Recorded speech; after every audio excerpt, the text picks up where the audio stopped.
Good evening, everybody, and welcome to Eyes Up Mother Brown here on KUMB TV. We are live for tonight's Premier League encounter between Chelsea and the mighty West Ham United, coming at you from Stamford Bridge and from our various homes around the UK. Yes, not much else to say about that. I've got a team. We are a team of 5 tonight. Look at this. We are full of the best brains from the KUMB forum tonight. Delighted, first of all, to welcome back to his first show for a few weeks, Bristol Hammer, who's over there, who's been very, very busy doing far more important things than chatting to West Ham fans for a couple of hours once a week. And of course, joining myself and Bristol Hammer are the regular team of Rio, who's managed to get back from work on time tonight. The pink Palermo, who is quite present and in his chair and underneath the boomerang as usual this evening. And last but very much not least is Gnome, who will be bringing us all his usual wit and wisdom throughout the evening, and much criticism, no doubt, of the refereeing performance, if past weeks are anything to go by. We thank you all for joining us live here on the stream. And as usual, we should get you cracking. It's an 8 o'clock kickoff, 8 o'clock kickoff tonight, 21 minutes to go. Gnome, of course, as is now becoming a tradition around these parts, will lead us into the show with the match teams from tonight. Of course, extra substitutes available this evening, Gnome.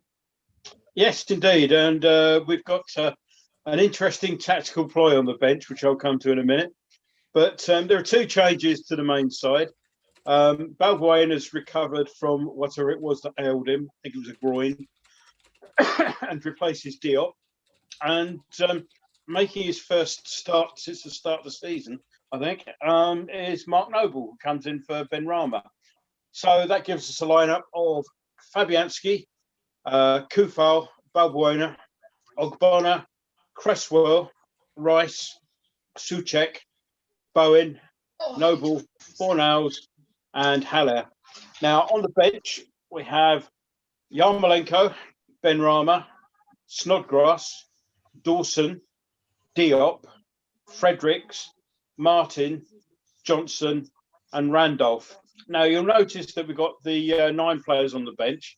What you may also have noticed, if you've been paying attention, is the fact that 2 of those are goalkeepers. And so we're wondering what odds on Martin coming on up front and scoring at the scene of his triumph last season. How cool would that be? Anyhow, moving on to our host for this evening, Chelsea, who are have helpfully been warming up wearing T-shirts with the slogan #support someone else. Not an invitation I intend to turn down.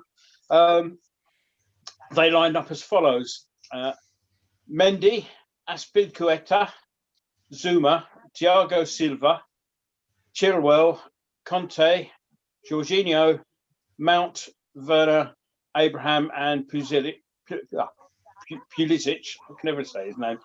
And on their bench, they've got Kepa, the goalkeeper, Rudiger, Christensen, Kovacic, Giroud, Hudson-Odoi, Gilmour, Havertz, and Emerson. Your referee tonight is Chris Kavanagh. So there you go. They are the teams for this evening. Interesting stuff from West Ham. Mark Noble, as Gnome said, back in the team for the first time for some considerable time.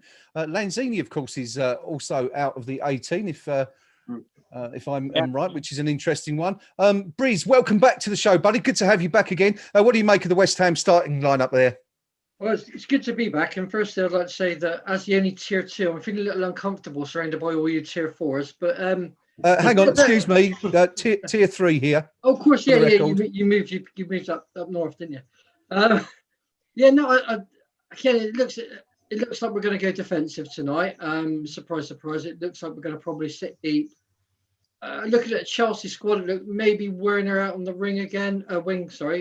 So I think that Chelsea are going to go with a flat 4-4-2 against us and look to exploit the kind of gaps that come in when we try and counter. So I don't know. I just think we're going to sit deep and try and hit them on the break where we can. That's what the sides are looking like to me. Yeah, some interesting comments on that score, actually, from the Chelsea social media folks. Excuse me. A couple of comments like saying that Werner and Pulisic cutting more than cross, and there's no Reece to cross either. And they seem a little bit concerned, Rio, from the lineup that Frank Lampard Jr. has put out there tonight. It wouldn't be the lineup that Chelsea put out that should be worrying them, really. They should be absolutely terrified by the pace of Mark Noble coming on our side, fresh legs, full of buoyancy and energy. He's going to actually run them to shreds, isn't he? Now, Chelsea have been, the last couple of games have been very off form, but their problems don't lie in midfield or attack. They've got a very flaky defence. So that's the thing they should have been worried about, but that isn't a problem for them. The problem for them, really, is dealing with Mark Noble's pace. What do you think about the skipper coming back into the squad, Rio? I mean, all joking aside, I mean he's got plenty of experience of these kind of ties. Think he can, think that sort of timeout's going to show, or do you think he will slot back in seamlessly? To be honest, I'm not particularly happy with the move. Yes, he offers the experience. Yes, we know his ability on the ball, but this is when his best ability is normally after running 2 or 3 games when he's had the chance to settle into the side. Yeah. And not against pretty much a top-class opposition either. So I'm a little bit apprehensive. I think Mark's, he's full of exuberance, isn't he, normally? I think after missing out on first-team football for such a long period of time, will he have one of them rushes of blood to the head, going for an early challenge in London Derby, earn himself a yellow card, which I'm reliably informed is even money, first yellow card of the game? Is it really? Put your mortgage on it. Pinky, couple of players that we always say at Christmas time, it's when it starts to tell, when the injuries begin to rack up. No Lanzini, no Antonio, 1 or 2 others also missing, and we've seen it affect the squad, haven't we? With the increase on the bench, 2 goalkeepers being testament to that. Yeah, I mean, I think in fairness, we've probably ridden our luck this season in terms of availability of players. Yeah. The one key injury we've had for a while, Antonio, is one that's really hurt us. But in truth, we've kind of gotten away with it until tonight. And tonight, obviously, we saw Fornals not have a particularly good game the other night. So people were perhaps expecting Lanzini to come in ahead of him this evening. Lanzini, I think, has got a bit of a strain. So he's out at this point in time. Yep. And over the festive period, as we know, the games come thick and fast, and the squads that aren't particularly deep suffer the most. And I think it's fair to say that poor old David Moyes, he's having to get by on a budget and make do and mend. Yeah, he is most definitely shopping at Aldi. He is not phoning up Waitrose for his home delivery service. So it's that kind of affair tonight. But having said that, I've had a quick look at the Chelsea forum, the shed end. There's a lot of concern over their lineup this evening. They think they've gone perhaps a little bit negative. On the back of 2 straight defeats, you can understand that maybe Frank Lampard doesn't want that place in history of losing 3 straight games to West Ham United. And we all know why, Frank, but sorry, son, you're going to be disappointed tonight, because I think we've got enough here tonight. I don't quite share Rio's concern over Mark Noble. Okay. I think Mark actually brings something to the team. I don't think he's going to play every single week. I wouldn't want that. But I think he's got a good hour in him tonight where he just might put a player into some space tonight with a quickly thought out pass that might be enough to open up Chelsea this evening. So I'm reasonably confident tonight. I think we can do it. I think we've had, three defeats in 10 against this lot. I see no reason to be terrified of them. I think we can give it a go tonight. Okay, good stuff. Good stuff. No, talking about that midfield, that trio of Noble, Rice, and Souček. That's a solid centre. And you kind of think if Chelsea go anywhere near that, they're going to be struggling a little bit. But as we're saying, they haven't exactly gone for strength on the flanks. It's the wingers are sort of used more to cutting in than going around the outside. So it should be an interesting battle in there tonight. Yeah, it's certainly hewn from solid oak, that trio, isn't it? It's yeah. I've just been watching, actually. Mr. Moyes, they've just interviewed him about the excuse me, the thinking behind Noble's selection. Okay. His comments were that he's actually been a bit unfortunate not to start other games recently, but the team's been playing well, and tonight is a game that Mr. Moyes sees that we're going to have to play very well without the ball. Okay. So again, I can understand that to a certain degree.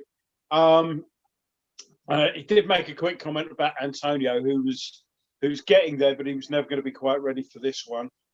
And and he pointed out that we played well against them in 2 games last year, and he said we're a better team this year. So he's looking fairly optimistic.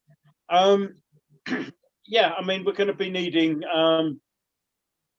with those three in the middle. We're going to be needing the likes of Fornals and Bowen to be quite incisive. We need Haller to hold the ball up well when it gets up to him, and to bring the likes of Fornals and Bowen in as they break forward from perhaps deeper positions than we're normally used to seeing them. So, it's going to be an interesting tactical match anyway. Yeah, certainly looks like that. Well, it's not long till kickoff, just over 10 minutes before we get underway in the latest meeting between these two teams. History previously is pretty damn even when you look at it. West Ham with 42 wins from this particular fixture, Chelsea with 48. You can sort of look at that and guess that we were winning that until recent history with 22 draws to add to it. In terms of just league matches alone, West Ham have 39 wins, Chelsea 42, and there's been 21 draws. But of course, Briz, we, as No mentioned there, we had a pretty decent season against this lot last year, maximum points, and you could say they kept West Ham in the Premier League last year. Yeah, I think we were all really pessimistic going into the end, if I remember rightly. It's one of the first or second pods that we ever did. That's it, yeah.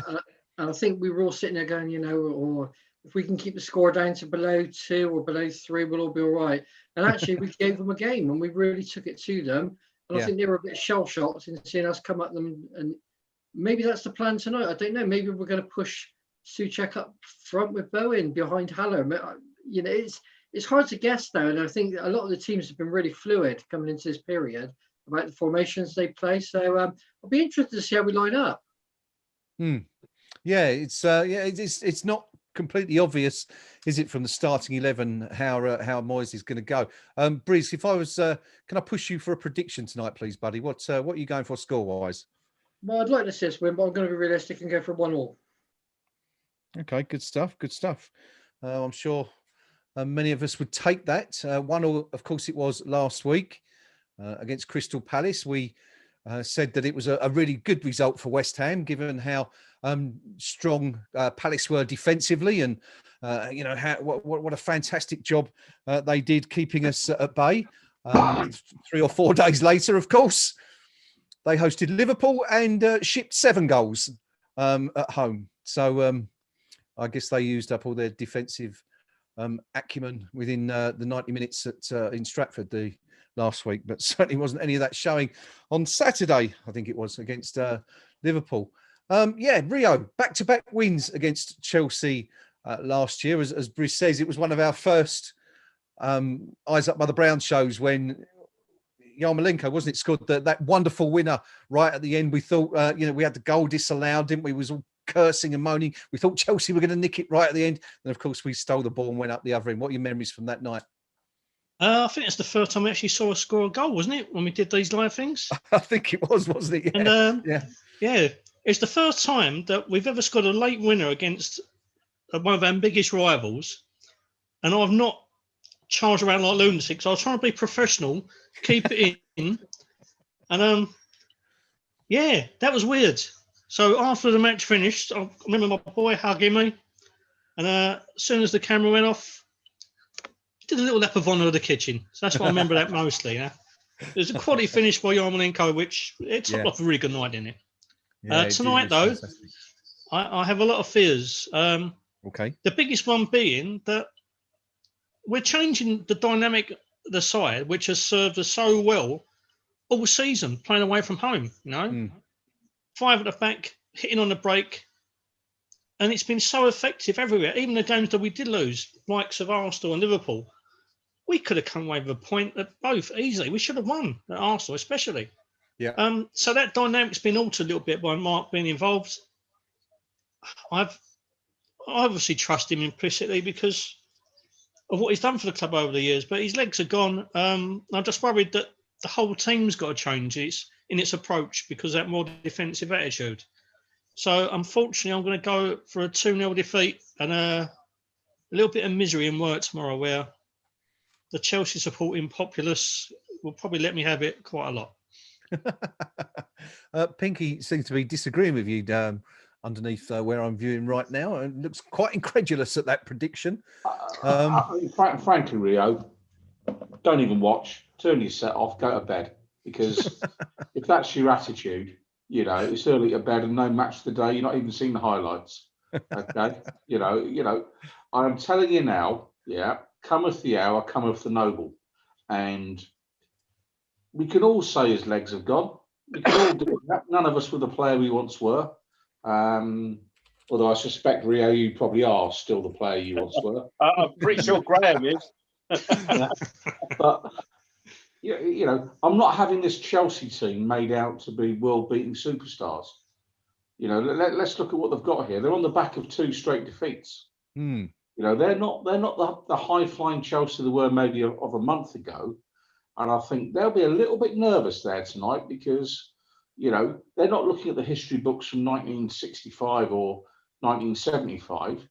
They're looking over the last couple of seasons, and we've done okay. And I'm quietly confident here tonight that we'll have just enough to pick up a 1-0 away victory. Her Majesty the Queen will be dancing around the halls of Windsor Castle, punching the air, giving it the big un, all of that. And it's going to happen. It will happen 1-0. And dare I say it, Noble penalty, 90th minute, and he throws himself into the away end. Yeah, where we give him a massive hug. Yeah, and all the rest of it. And then I woke up. But you know how it is, guys. you know, I mean, we've got a good chance here tonight. I'm not writing us off at the start. I'm just not. Good. Okay, well, we've got a real mixed bag of predictions so far. Bristol Breezy's going for the draw. Rio going for a defeat. Pinky's suggesting we're going to nick it. No, it looks like you've got the casting vote. What do you reckon? All 3 results are possible, aren't they? It's one of these games where you're not sitting there in anything saying, well, I'm discounting the win or I'm discounting the defeat. Yeah, I mean, they have had a couple of jitters of late, and if we were to get an early goal, I think that would be well, make them even more jittery. I think on the whole, though, I think a 2-2 draw I'm going to go for. Okay. And I was also going to say one of those goals would be Noble brackets Pen close brackets. Well, we'll take that, won't we? I'm going to go with Breeze, I think. Following on from my successful prediction last week of 1-1 against Crystal Palace, I'm going to go for the same score this evening, and hope we can well, not even nick a point, but take at least a very well deserved point. But only one win predicted tonight from the Pink Palermo down there. So 3 draws, of course, only one defeat. So someone's going to be right tonight anyway. We can't possibly all be wrong, which is good. Hello to everybody joining us on the live stream. Das Nutnock says, evening gents, season's greetings to you, and season's greetings to you, Dan, and everybody joining us as well on what is our final match before the big day or at least what would have been the big day if Christmas was going ahead this year, which doesn't seem to be the case now. But anyway, I'm sure you'll all enjoy it. Anyway, Polaroid says, evening all. Nice to see Briz back. And as I say that, Briz promptly absolutely there he is. He's come back. Look, he's back on screen. Yeah, absolutely agree. Good to have Briz back on the team. And as Hobo says it, KUMB have got the five-a-side team back out tonight. We certainly have. Rob Young says evening all. And Sean West also says evening. So good evening to everybody. A couple of predictions. Tyre is going for a West Ham 2-1 win, but only if Ben Rama comes on in the second half. I think Tyre, I hope I pronounced your name correctly there. A big fan of our Algerian superstar. Polaroid is going with Rio for a defeat. He's going for a 3-0 defeat. So the pessimism is strong in Polaroid country this evening. And Hobo is going for a 3-1 defeat as well. So, not too many positive predictions out there. So I suppose that's a good thing in a way, because we can only be pleased if it doesn't turn out the way we're predicting anyway. Between Rio, should we have a look at the KUMB.com forum match thread and see what the team on there are predicting tonight? Okay, yeah, 14 pages in so far. It's starting off with a lot of exuberance, a lot of really positive attitude and positive thinking. Summed up most notably by Mr. Profit Marginal, who's put it's going to be another 4-0 reverse on our way to another third place finish. And a new psycho, Sebastian Haller, has scored a lot. A new psycho. Sadly, since page 11 and the team's got announced, and I think Pinky might be on his way over Dagenham, they put to lynch me and the rest of the KUMB forum members, because since Noble got announced in the team, things have gone slightly awry. Couple of comments. Mr. Subrico's put, he will play Noble at 10, second striker, and ask him to press. He will run around like a headless chicken whilst Chelsea casually pass around him like a middle-aged dad trying to fill in for a decent amateur football club on a Sunday afternoon. Why not play 4 nails in a hole, Ben Ryan on the left-hand side, or even go 5 at the back with 4 nails playing Masuaka role? Ironing board has put, I imagine we're trying to keep it tight and have options off the bench. On the other hand, we can go for it and have a chance, or we can give the lads some much needed rest if it goes the other way. I think Mark will put in a good performance tonight. He'll be fresh and rested and has played well here in the past. And just to finish off, Celador's put, he's the only player we have who does the things he does. It's a problem across the board. Masuaka is the only one who can do what he does. Fornell is the only one who can cover Cresswell and make attacking passes. Bone is the only winger with pace, other than with Antonio Plaza, etc. Yeah, so I've cut out the more vitriolic messages about Noble playing, because we did have about 2 pages full of them. Oh, that's the potted highlights of the more family-friendly version. Good stuff. Well, thank you for censoring those, Rio, for us. We are underway at Stamford Bridge. Chelsea, versus West Ham United. Just having a quick look at the bench, Briz, what we've got there. I mean, assuming, it's a long shot and it's probably a little bit unfair on Mark, but assuming that Noble does struggle a bit, what sort of options have we got to change the team around? I mean, we've got Ben Rama, Yarmolenko, of course, who come on to such devastating effect when we played them in Stratford earlier in the year. We haven't really got an awful lot of other options, have we? Even though we've got, a million substitutes tonight. No, I mean, the early signs in the game are that Souček is going to be playing almost in a old-fashioned number 10 role behind Haller. I mean, the two just got in each other's way a minute ago, but that looks kind of where they pushed him up to.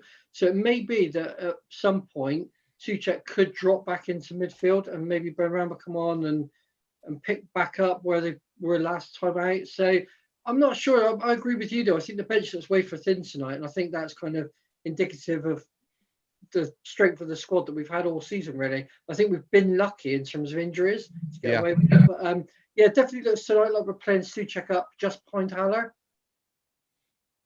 Yeah, it's an interesting one, that isn't it, Rio? Souček been performing so well in that central holding midfield role, so much so that he's, we've seen him linked with some very big clubs in the last couple of weeks. But what do you make of that strategical adjustment? Again, it's the change in dynamic which worries me a little bit, because he has been so effective in that role.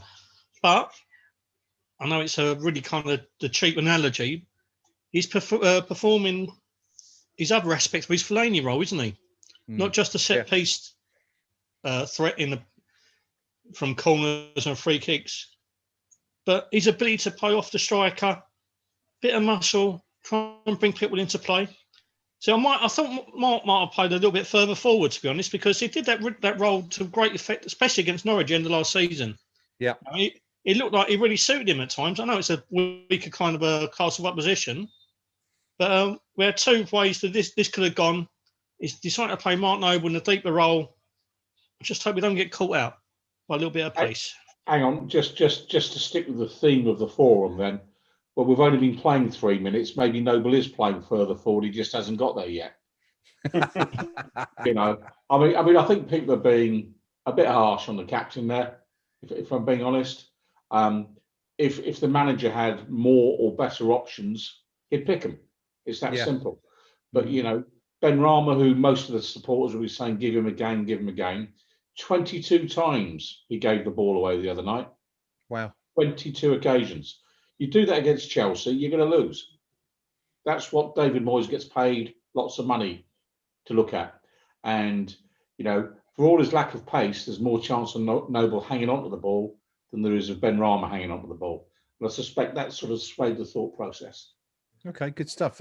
We haven't done a time check, gentlemen. Shall we go through it quickly? Gnome, do you want to kick us off? Where are you? Yeah, it's 3 minutes and 54 seconds on the line at the moment. The play has stopped. Chelsea have had one shot, which went a mile over, just at the front of the upper tier there. Chilwell's down at the moment, having actually clattered into the back of, I think it was Bowen. But Bowen still got the ball away.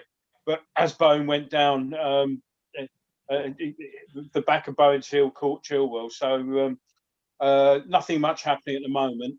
It has settled down into West Ham sort of playing on the fairly deep and on the counter. Just showing that incident again. And he sort of went through the back of Bowen. As Bowen went down, his foot came up. Total accidental injury for Chilwell.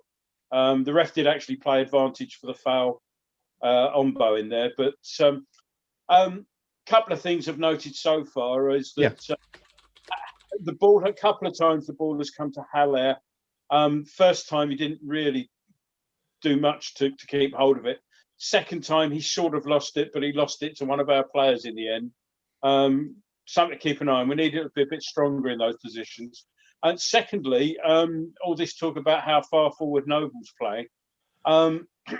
Frequently, when the ball's been played out of defence, the nearest player to Haller has been Noble. He's been playing, maybe 10, 15, 20 yards behind Haller at the moment. So whether that's just a function of where the ball happened to be at the time, I don't know. But certainly at my first glance, it's looking like he's playing forward.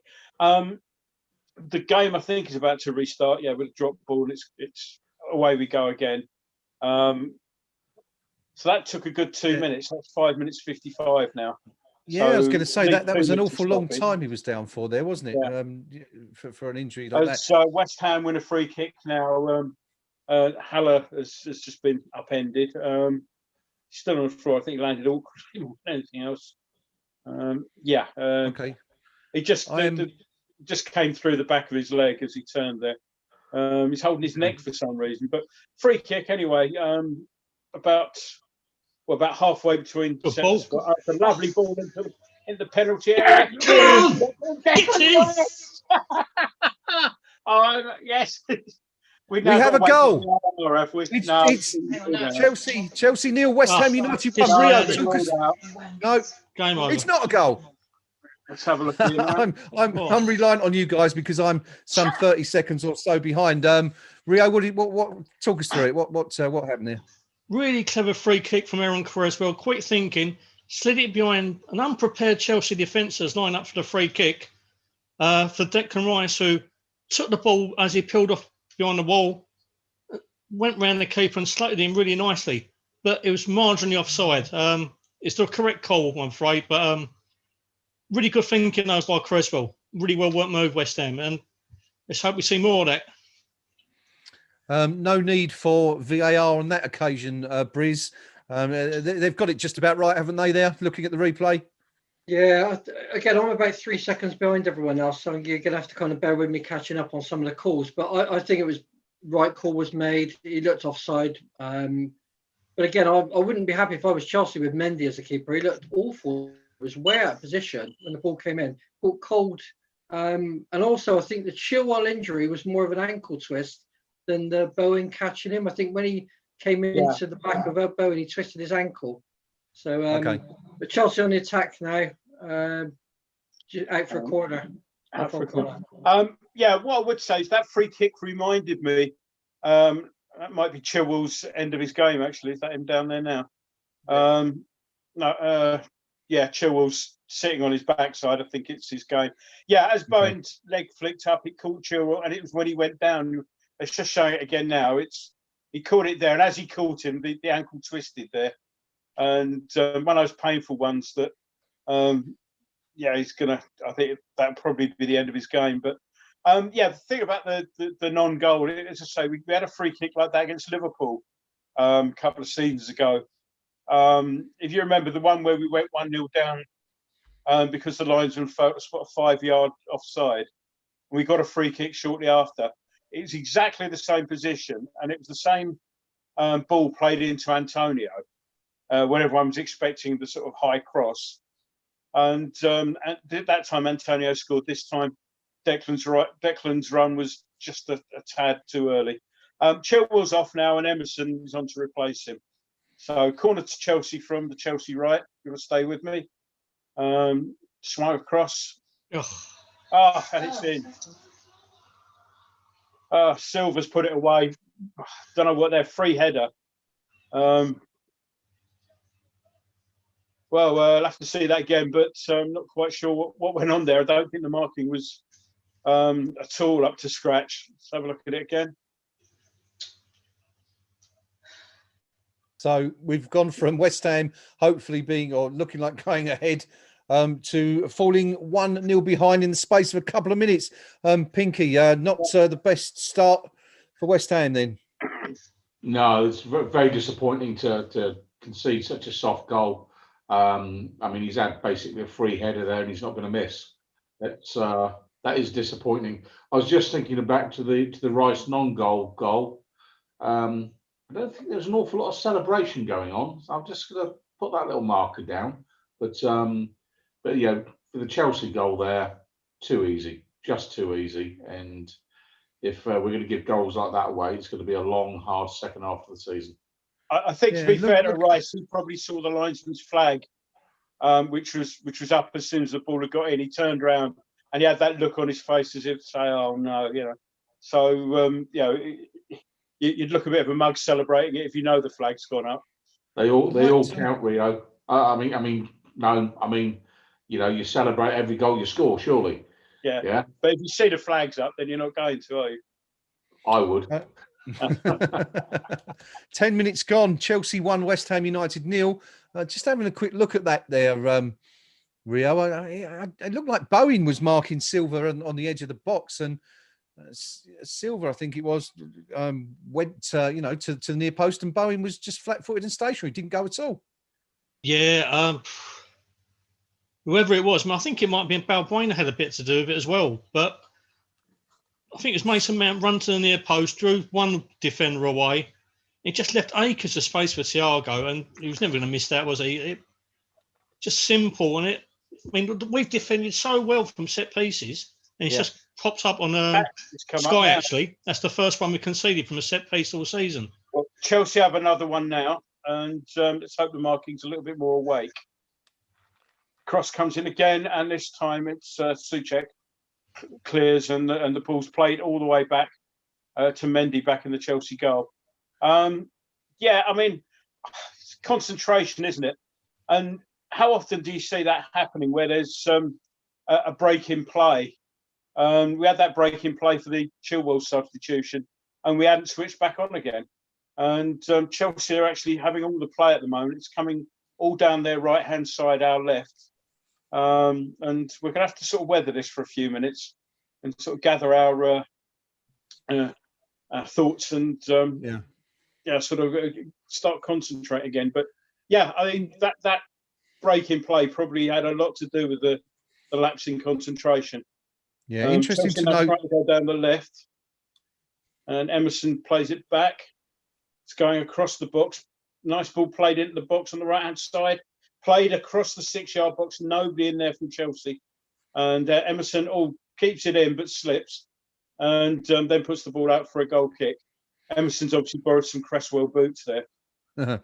Interesting to note on that second corner there, Briz, that Bowen was tight to Thiago and followed him all the way to the near post. Yeah, you were bang on, boss, to be honest. Bowen was ball watching for the first goal. Balbuena was in no man's land in the middle of the box. And he was trying to watch for runners and then just stood still as the ball came over. But Bowen was at fault there. He was static. Thiago lost him, ran into the box, and that was where the goal was. And you're right, absolutely right. On the second corner, he was all over him. He wouldn't let him go. He was, tight to him. So I think he'd realised that was his error last time round. And he's going to have to own that one. But poor defending from us. Yeah, not a particularly good start. Things West Ham in a bit of trouble at the moment, Pinky, you'd say, looking at this. One down. Chelsea got the bit between their teeth right now, and they're looking dangerous. West Ham haven't got out of second gear yet at all. We've barely seen the ball. I mean, if we're being honest, they'll stick some possession stats up, I'm sure, on 15 minutes, but we've barely touched the ball if we're being true to ourselves. And dare I say it, there's a little bit of we're hanging on a touch. It's all Chelsea, no doubt about it whatsoever. They are comfortable and we are not. It's almost We've just given the ball away again on the centre spot. Haller did well, actually, took the ball nicely, turned, but his layoff was appalling. And that really was one where we were looking, loose pass there, and we've played ourselves into trouble again there. So I'll get back to what I was saying in a minute. But we had a chance to get the ball out there, and it's still sort of on the fringes of our penalty box now. We really need to keep the ball better than we are at the moment. There was an interesting moment there where a few seconds ago, remember I'm quite a bit behind you on the stream, but Haller had the ball in the centre, promising chance for West Ham, and Noble was going out wide on the right, and the ball was poor, and you could see the frustration in Noble as he sort of threw his head back in sort of mock disgust at the poor pass out to him. But this is what we've been saying, isn't it, from the very word go, and for weeks now, Rio, is that we need a little bit more from Haller. We need to see him hold the ball up and play players in a little bit better. Yeah, before you go on there, Rio, Chelsea have put the ball in the net again, but looking at it, it's gone out twice. They've gone out once when the guys tried to keep it in. VAR's having a look, and it's well over. But it went out again the second time as West Ham was sort of walking away, having seen the flag for the goal kick. VAR's looked at it and confirmed it was the case anyway, so nothing to worry about there. But I think Chelsea were trying to pretend it was still in when it palpably wasn't. Sean Massey, the official out there on the side. Rio, yes, Haller, we need to see a bit more from him tonight. Yeah, he's made a couple of nice touches already. He just flicked the ball on there, but there's no one following on from it. No one with the pace really to hurt Chelsea at the moment. What we need to do, as Gnome said rightly, and Pinky both said, we need to keep hold of the ball.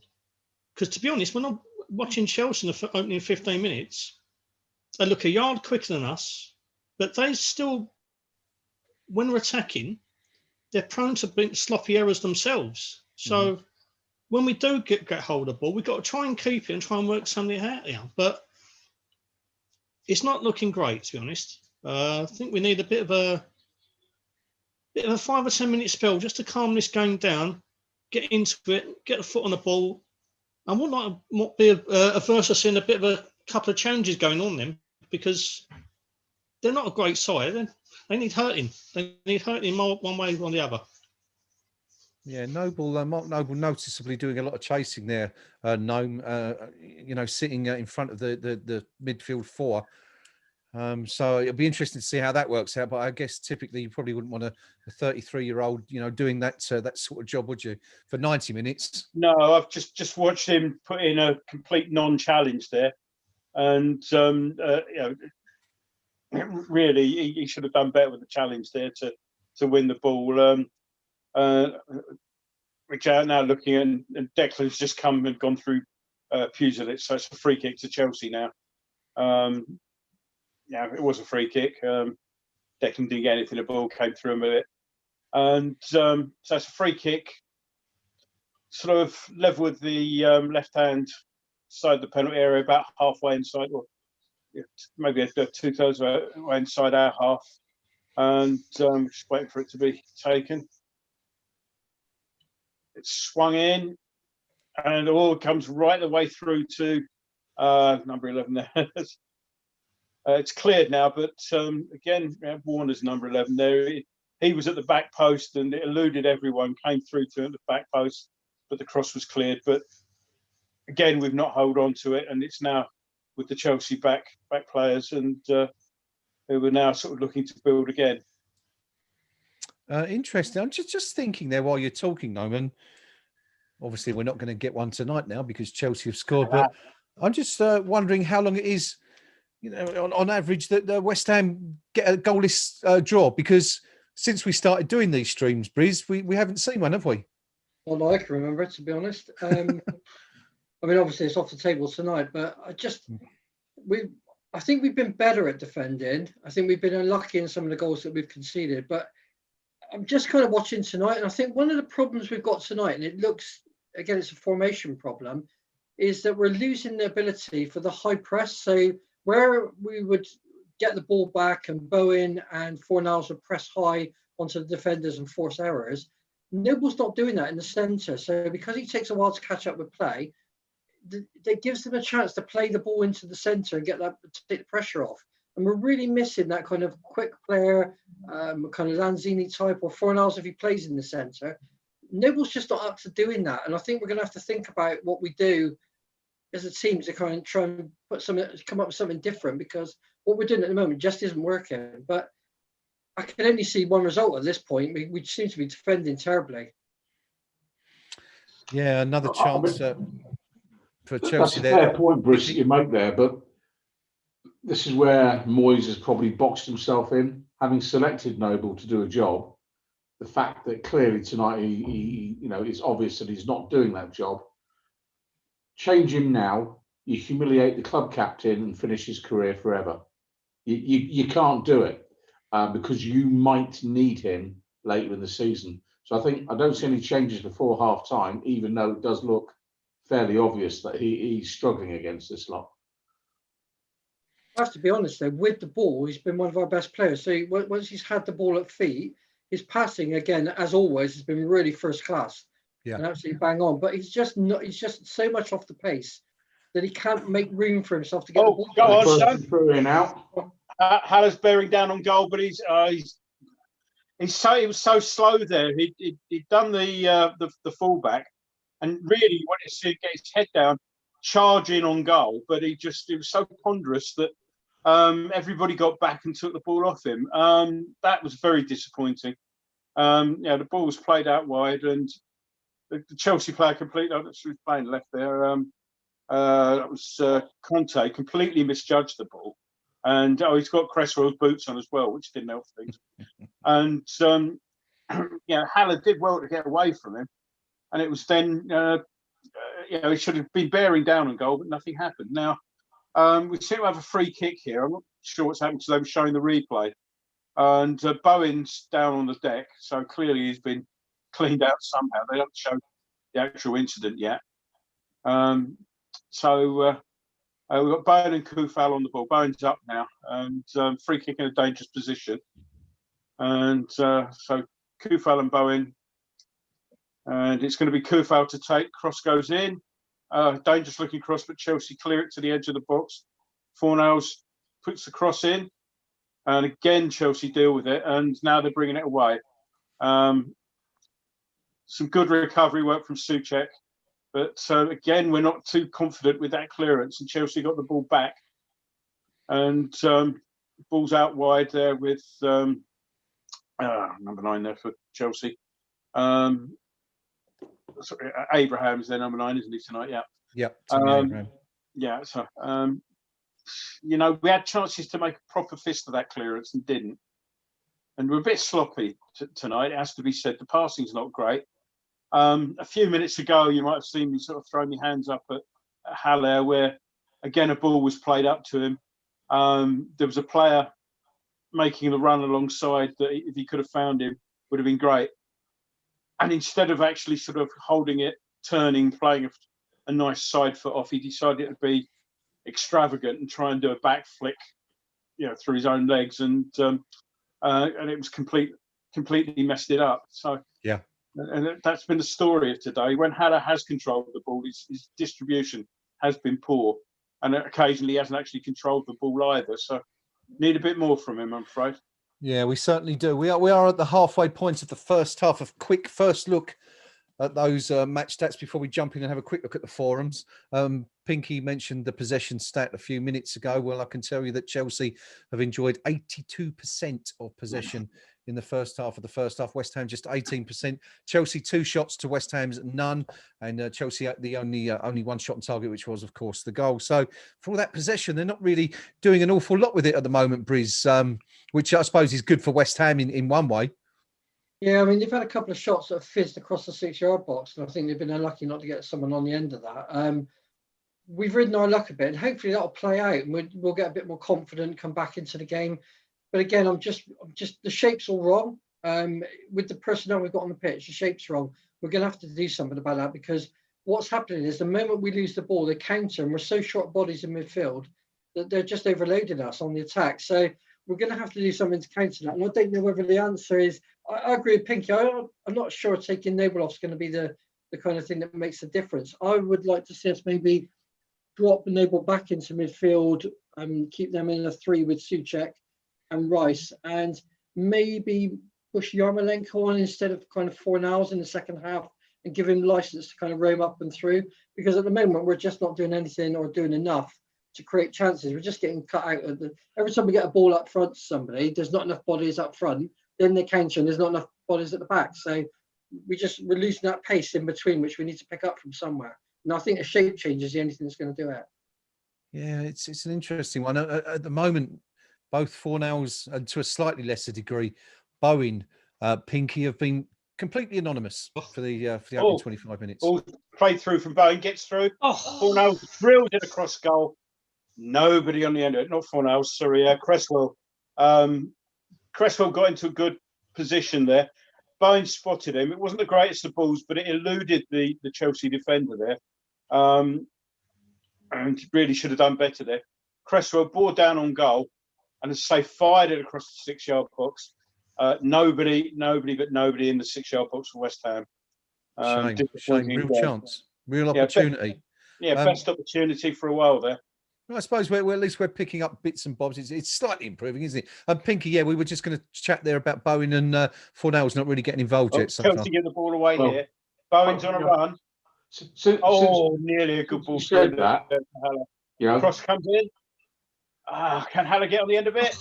Overhead, and it's out for a corner. So good pressure from West Ham there. Forced the error from Chelsea there a little bit. And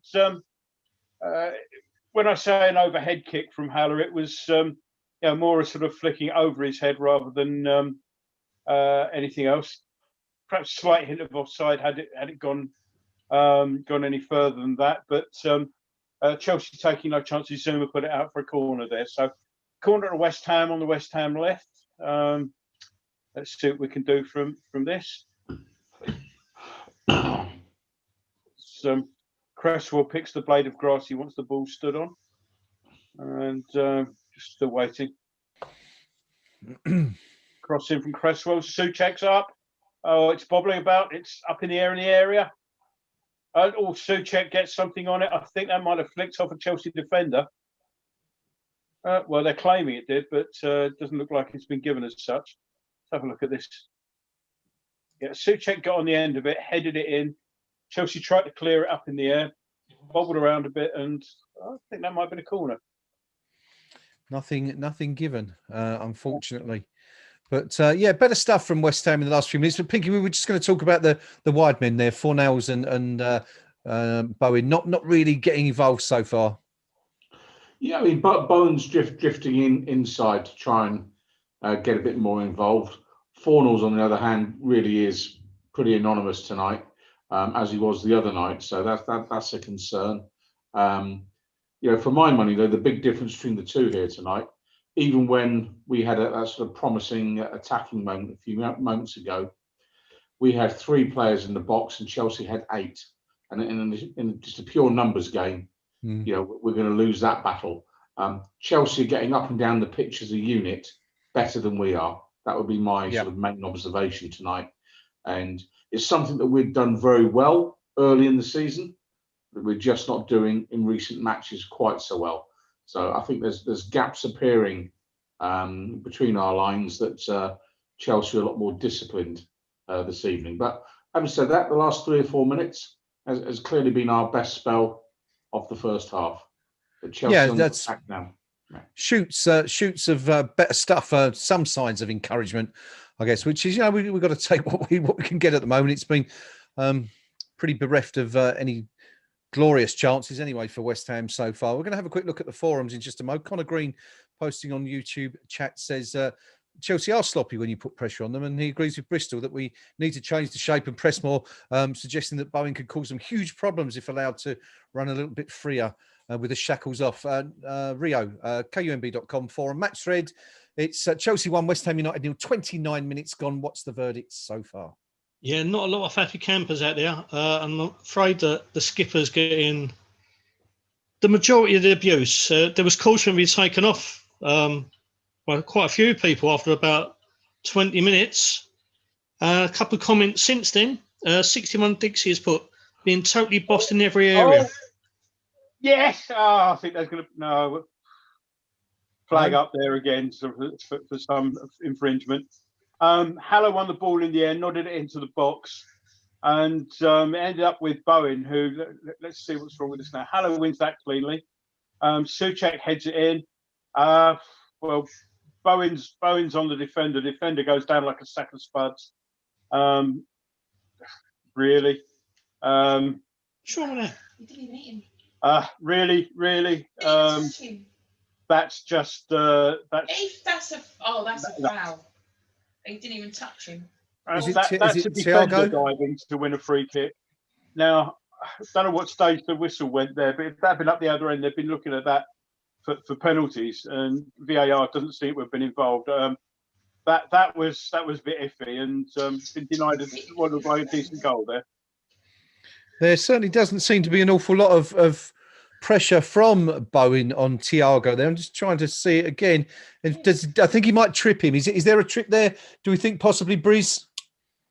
Yeah, I was also looking at Souček just behind. He's climbed on top of the defender. So whether he's given it early for that rather than the Bowen foul, but I'd like to see it again. It was they cut away from the action quite quickly, so it was difficult to see. But I think again we're pressing a bit better then. And just to make the point pick up on the point that Pinky made, that was the first attack where we've actually had equal numbers in the box to Chelsea. So when they've attacked, so again, that's just sloppy West Ham. Cresswell in a very promising position out in the wing and just gave the ball away. We've won it back, but that's been us all day when we have got into promising positions. Simple 2, 3, 4 yard pass. And we've not been doing it, and that was just the game so far in a microcosm.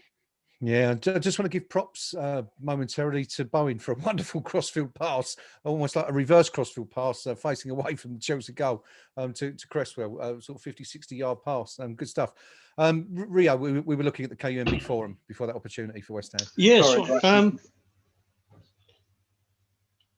What was it? Oh, yeah, Wolf 39. It's put, feel like we're just waiting for him to score again, soaking up the pressure, but not looking particularly solid. NW Hammers put, is this the first time we've gone zonal?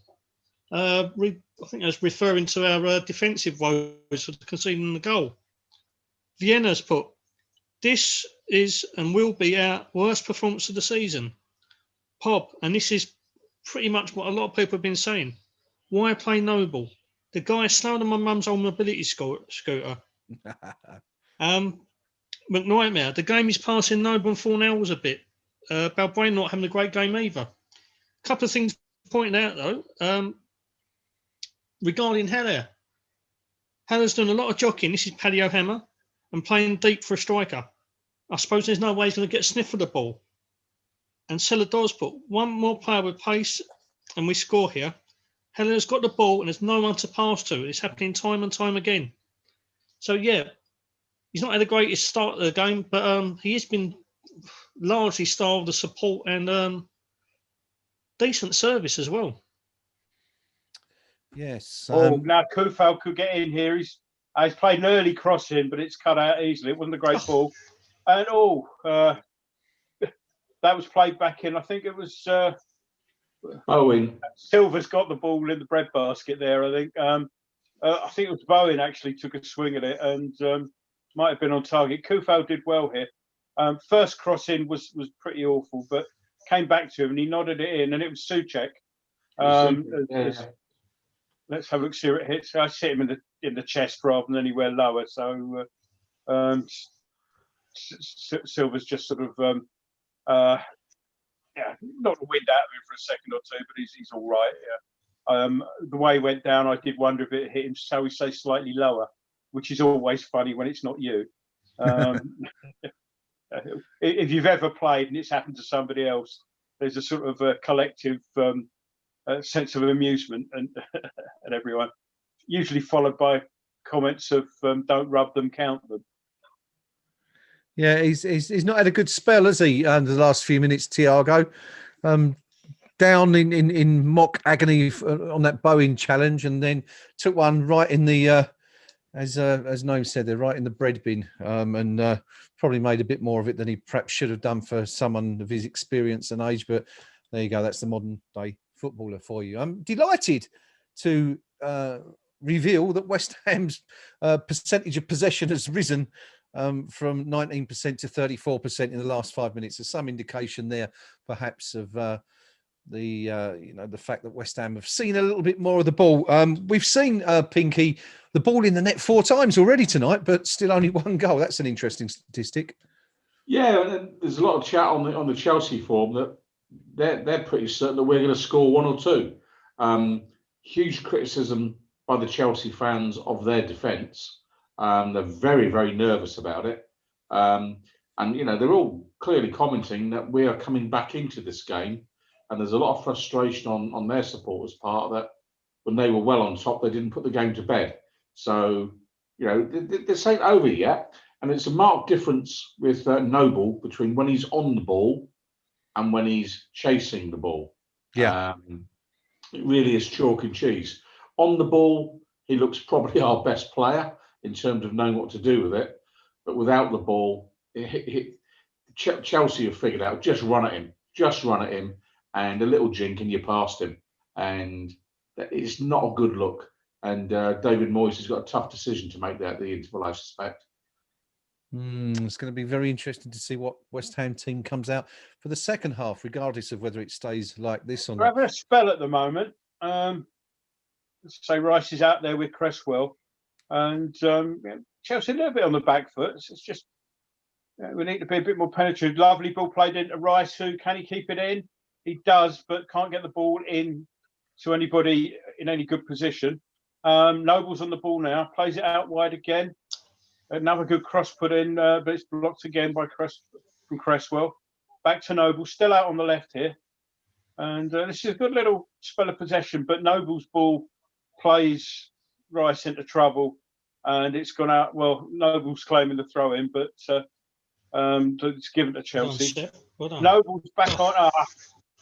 Noble comes straight onto the Chelsea player. There's a combination of Noble and Haller win the ball back, but the referee says that was illegal. Noble's not impressed with that. I'd like to see it again, but I think when you've got 2 players onto one there, if the ball does come away, the referee's sort of default position is he's probably going to give a foul. Okay, good stuff. 37 minutes gone. Chelsea 1, West Ham United 0. The only goal of the game so far coming from Thiago Silva with 10 minutes on the clock. A free header, criminally free header from a corner. The first set piece West Ham United have conceded from this season, which is quite a remarkable record. Well, we have seen West Ham considerably improve in the last few minutes, Briz. What do you make of that? What's responsible? What's the reason for that, do you think? Right, Fornals, sorry, just another pressing move here. Fornals plays it out wide to Noble's out on the right this time. Back to Kufo. Puts the cross in, it's far too deep, and that's going to go out for a goal kick. Promising position, but again, final ball wasted. Kufo's probably as annoyed with it looking at it as I am. Yeah, good stuff. Thank you. No, Briz, we're just saying West Ham have come back into it. Why do you think that is? Chelsea laying off a bit. We've finally, figured out how we're supposed to be playing tonight. What's the difference? I think one thing I've noticed is that Souček is up better in support now. He's come away from that deep position he was playing next to Rice, where he was almost shoulder to shoulder with him. Yeah. And he's now pushed up, and I think it's just made that difference, that bit of extra pressure on the defender. And that's the problem we've been having, is when it's Noble, he can't make that ground up quick enough to be that person. But Souček's done it very, very well. And I just think I think that's been the difference. But we've got to sort this out, and we've got to do, because again, every time Chelsea get the ball, Noble's just going down to pressure Silva. What will happen is the ball will bypass him, and all of a sudden we're down in numbers in defence again. Which they've just done. So it's one of these things we're going to have to sort out at half time. And I'm not sure that dragging Noble off is the answer. It may be that we just have to change that kind of formation around. Okay. Well, let's see. I mean, certainly far more encouraging stuff from West Ham in the last few minutes. We haven't really seen a decent opportunity since the half-hour mark, but Pinky, it's more encouraging anyway. We were all sitting here for the first 15 minutes and we're all pretty, distraught really with what we were watching, and much better from West Ham in the last few minutes anyway. Yeah, I think so. And again, comments from the Chelsea crowd are, we can't hang on to the ball, and they're talking about Chelsea. They're not West Ham. So this has been the half of two halves almost.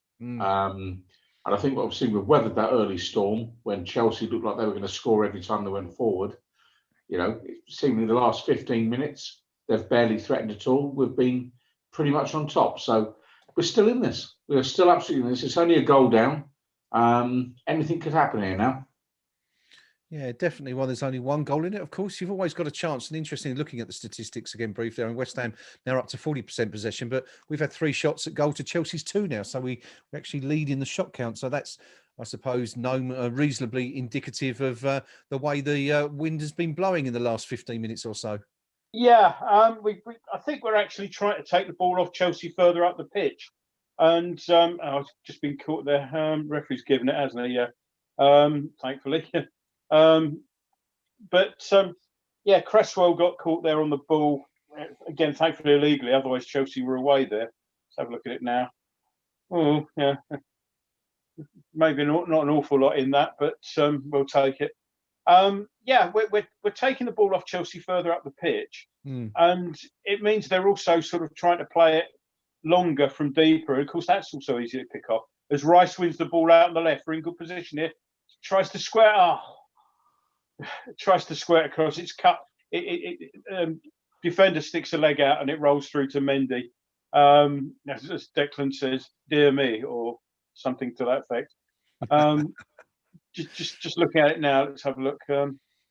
There's an argument for saying that's a back pass. No, it's not. It's just stuck a leg out to block it. And whose side you on, Gordon?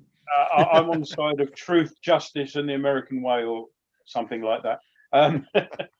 No, that I mean, I'd have been first up if I thought that was deliberate, but he's not that good a player. So 41 and a half minutes gone. Chelsea 1, West Ham United 0. The only goal coming after 10 minutes. West Ham beginning to improve. We're getting back into the game, but we need a goal, Rio. Can we see one coming before half time? Well, if anyone's going to score at the moment, it's going to be us. We've been much the better side for the last 10 minutes. We're creating a lot of chances. The Sky stats actually just put up 3 chances to 2 in our favour. And there's a comment on the forum from Oatcake Iron, and on Chelsea on the break here, running through. Werner's got a chance on goal. Oh, good save, Fabianski. But he really should have buried that. Yeah. You'd expect better of Timo Werner there. I'm actually delighted he hasn't, but that was a woeful finish. Yeah, the OK Klein comment was, this may bite us in the arse, and it almost very did. But Chelsea really aren't that good. And to be honest, I completely agree. Yeah, well, I mean, they haven't done. I mean, the fact they've only had, that one shot on target so far. Well, actually, until Werner's chance there, two, doubled their tally. I'm just seeing that come through on my screen because I'm so far behind you guys. But Emerson takes the corner. It's come out. There's a low shot in. It's meat and drink for Fabianski, though. I was just thinking just before that breakaway came from Chelsea, where I think Balbuena got caught in no man's land, and it was difficult. He couldn't stay where he was, but going forward puts him in a bad position as well. Sorry, I'll break off there. Haller's got in good position, looking for the pass. Oh, he's been given offside. But I was just thinking before that breakaway occurred, it was, we're doing well, we're doing all right, but what we mustn't do is give away a goal before half time. At the very least, we must, if we go in 1-0 down, obviously I'd like to be an equaliser, but it must be no worse than 1-0. And then we can regroup and take the game to them a bit more in the second half. And of course, as we said that, it was looking like we might go 2-0 down. Good work from Fabianski, poor shot from Werner. I think that's possibly the first save that Fabianski's had to make. Well, it is, because the only shot they had on target was the goal before that. Yeah. So I guess it has to be. Last minute now of regulation time in the first half. And as Gnome says, it's very, very important. And thinking back, Breeze, there was a period, wasn't there, last year or the year before, when, West Ham would concede, it seemed like with alarming regularity in the final 2 or 3 minutes of the first half. And we don't seem to be doing that this year anyway, at least. We're much more solid. And I think even when we've conceded in recent times, we've always looked like we've got the fight in us to try and get back into the game, which we've lacked in previous seasons. And I think that's credit to Moyes for that. I think he's told them that, one goal doesn't mean end of game. I think previously what we've done, heads have dropped, we've chased the game and we've ended up losing 2 or 3 or 4. But again, I can see us getting back into this. I don't think we're far off in this, to be honest. I think, again, even that attack just now when they broke through was Bowen not doing his job, which is to fill in at that right back position when we're being counter-attacked, which he was stood static on the halfway line. So I think there's a couple of tweaks we could get right back into this. And I'm quite confident. I haven't seen anything from Chelsea that frightens me at all here. Yeah, I'm inclined to agree with you there, buddy. It's given we're losing, it's they haven't exactly peppered the Fabianski's goal, have they, with opportunities so far. So yeah, as we've been saying all throughout the half, as long as it stays 1-0, you're always in with a chance of getting something out of it. But we do need, I guess, to be a little bit more clinical in front of goal. 3 shots so far, yet to produce a shot on target. I suppose if you're discounting the 2 that were disallowed. But it'd be interesting to have a look at those again at half time, especially the second one, and try and figure out what happened there. No. Well, we're now just coming up to a minute into 3 of added time. And remember Chilwell's injury all that time ago would have added 2. So we're into 3. Long throw into the box from Kufal. Bowen, Haller fails to win it. Bowen wins a header, but no distance on it. And all the way to Bonner, who heads it forward, but it's gone all the way through to Mendy, who's going to run the clock down a bit by picking up the ball and then throwing himself onto the floor like he's made a Banks 1970 style save. We're long ball clearance. It's allowed to bounce, and what a bit of a well, it was one of those like schoolboy football where there's about 8 players all having a hack at the ball, and eventually it was played back to Fabianski, who under close pressure was able to clear it forward, but it was wasn't pretty, that particular passage of play, shall we say. Chelsea now have the ball with a minute of stoppage to play. I think Chelsea aren't in too much of a hurry to get on with it. Finally, throws taken. Ball's played back. We've won it ball back, and it's Fabianski. Plays it out to Kufal, who's closed down but manages to keep hold of the ball. Going down the right way again, plays the ball down the line towards Bowen, but doesn't get there. Haller goes in to win the tackle, claims to throw in, but he's not going to get that. Throwing to Chelsea, 30 seconds left or so. And again, Emerson's weighing up his options before taking it. Kufal heads it straight back out. I think that'll be pretty much it. Yeah, we are pretty much there now. We'll, as I said, we'll have a look at those disallowed chances by West Ham in at the half-time interval, which we are very, very close to and almost there. Chelsea leading through that 10th minute goal from Thiago Silva at the break, or at least it looks like that's how it's going to go. Summing up the first half, Briz, I'll come to you first of all. What do you make of it? I mean, we had a disappointing start, didn't we? We were all very disconsolate after 15 minutes or so, but West Ham have sort of got back into it a little bit as the half's worn on. I think if I was to sum up West Ham in this game, it's heart. I think we've really come back into it. We lost the goal. It was sloppy. We shouldn't have conceded from that set piece, but I think we had the heart to get back into it. I think the heads have stayed up. You can tell there's a confidence about us that we've often been lacking previously. We're confident in scoring. And I have to give credit to Haller, who I think has worked really, really hard on it across the line tonight. I think he's won balls, he's made the chances, he's created space, and he hasn't been doing that before for a long time. So, I still see us getting back into this. I can still see us nicking a draw at least and possibly going on to win the game. But it all depends now on how we come out of the blocks in the second half. And we can be a bit static when we restart after half time. So it'd be interesting to see what we do next.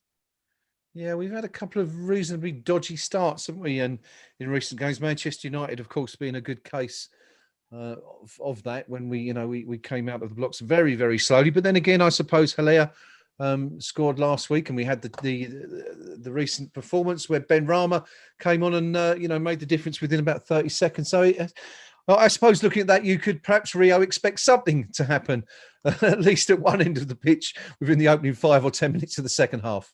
I guarantee there's going to be a goal pretty early on in the second half.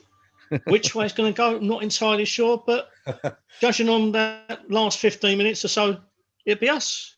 I think a little bit of tweak or two here may be needed.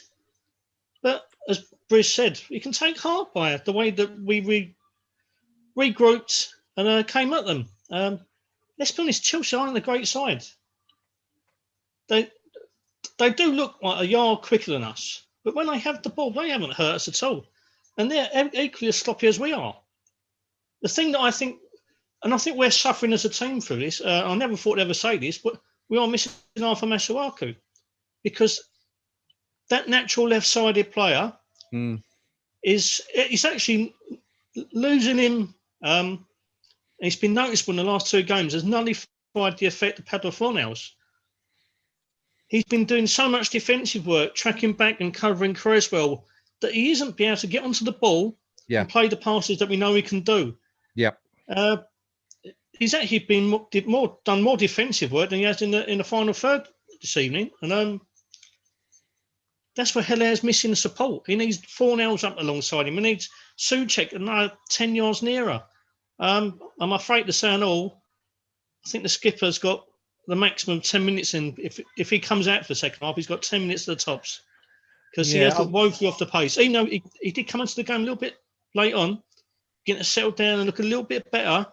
But where Chelsea are that bit quicker than us, it is noticeable now, and he's suffering. It kind of struck me, I mean, he's sort of opening 10 or 15 minutes kind of reminded me of like the pace setter in, say, a 1,500 or 3,000 meters race, where you see someone go at it for 2 or 3 laps and then they kind of drop off, and that's sort of the feeling I got from Noble in the opening 15 or 20 minutes or so. But I think you're probably right, I think you might be looking at a maximum of an hour for the skipper. Of course, his first game back, I suppose it's going to take a little bit of time to become accustomed to the speed of the Premier League yet again. Some stats before I go on to Pinky for your halftime verdict, buddy. Possession, Chelsea 59%, West Ham 41%. Again, indicative of just how much better West Ham were in the second half of the opening half. Chelsea 4 shots to West Ham's 3. Chelsea 3 on target. West Ham yet to produce a shot on target, or at least a legitimate shot on target, because the ball's been in the back of Chelsea's net twice. Chelsea have enjoyed 4 corners to West Ham's 1, and Chelsea have committed 6 fouls to West Ham's 4. Mr. Palermo, your verdict on that rather dull first half, please. Poor start by us. We had the look of a team still on the bus. Chelsea came out in the blocks, all guns blazing.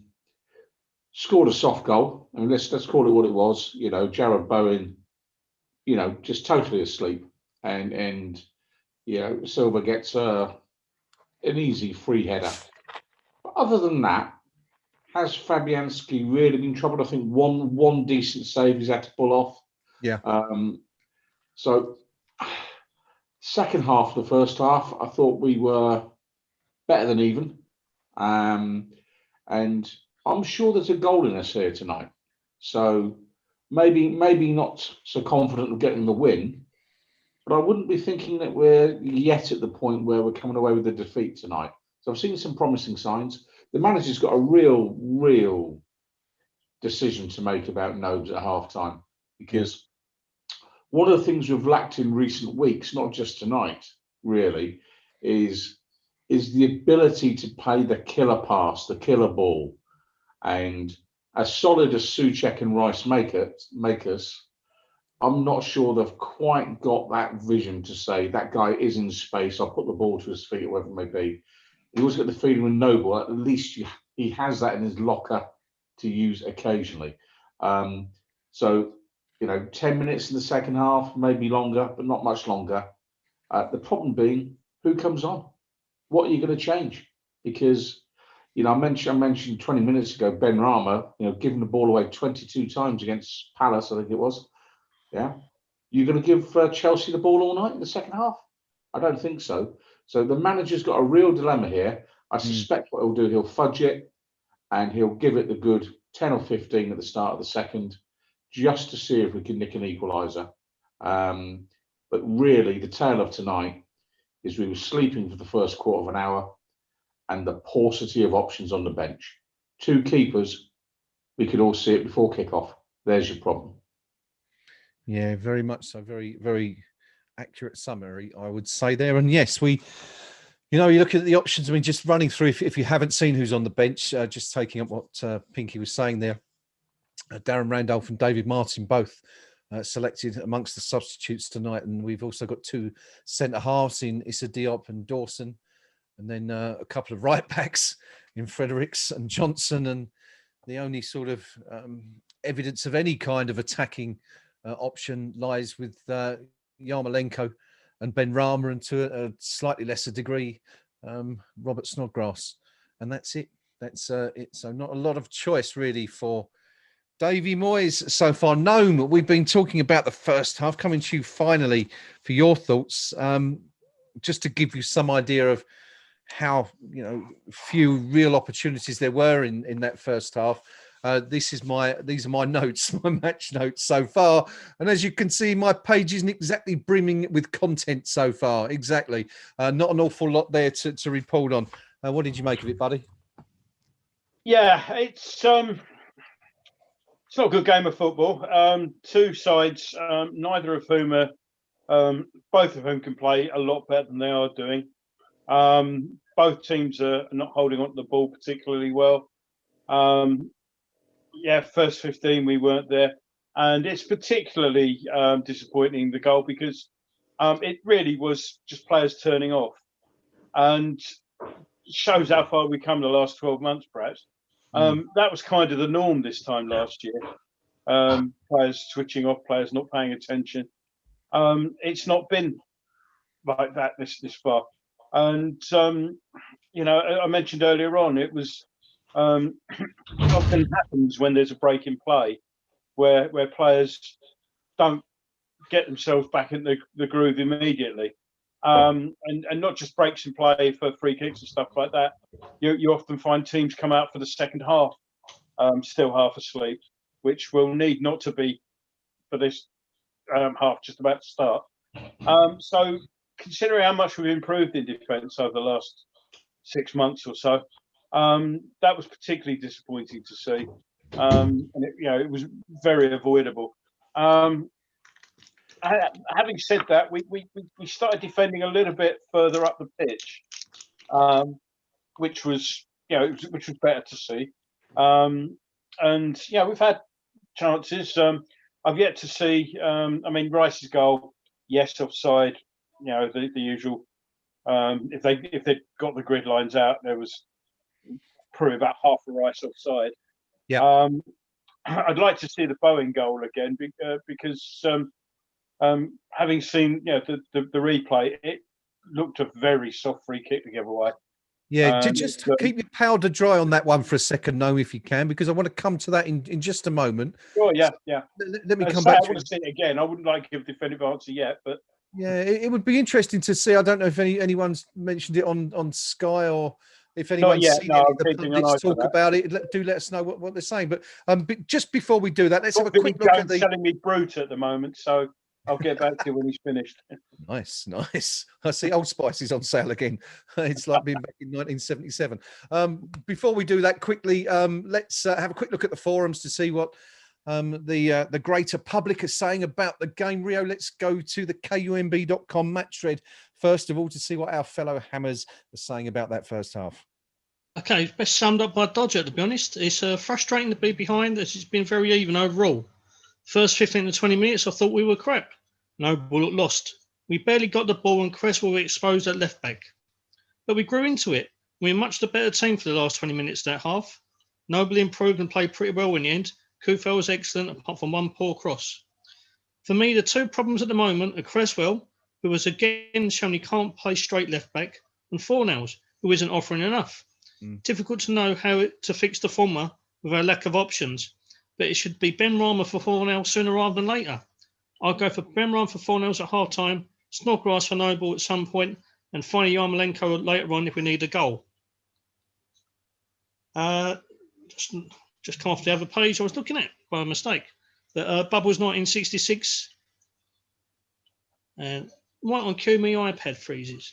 Should we come back to you?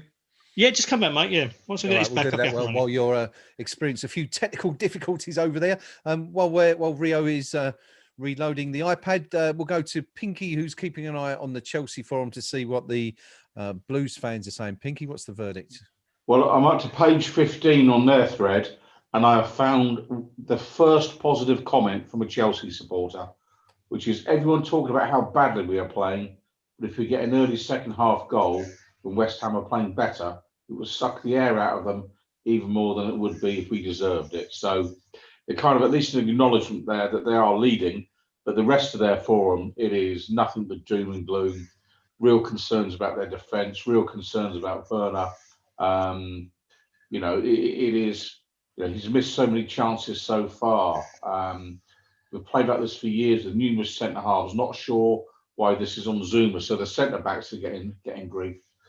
Next one, West Ham are a good side, but we are just horrible. If we're to chase even the Champions League spot, this level of playing is not enough. Simple pass and support play under pressure is just not on the level you need it to be. Really can't see us getting anything from the game. So there's very few positive comments along the lines of we've got this in the bag, or we're as good as home and dry here. They are nervous, and in fairness, I think with good reason.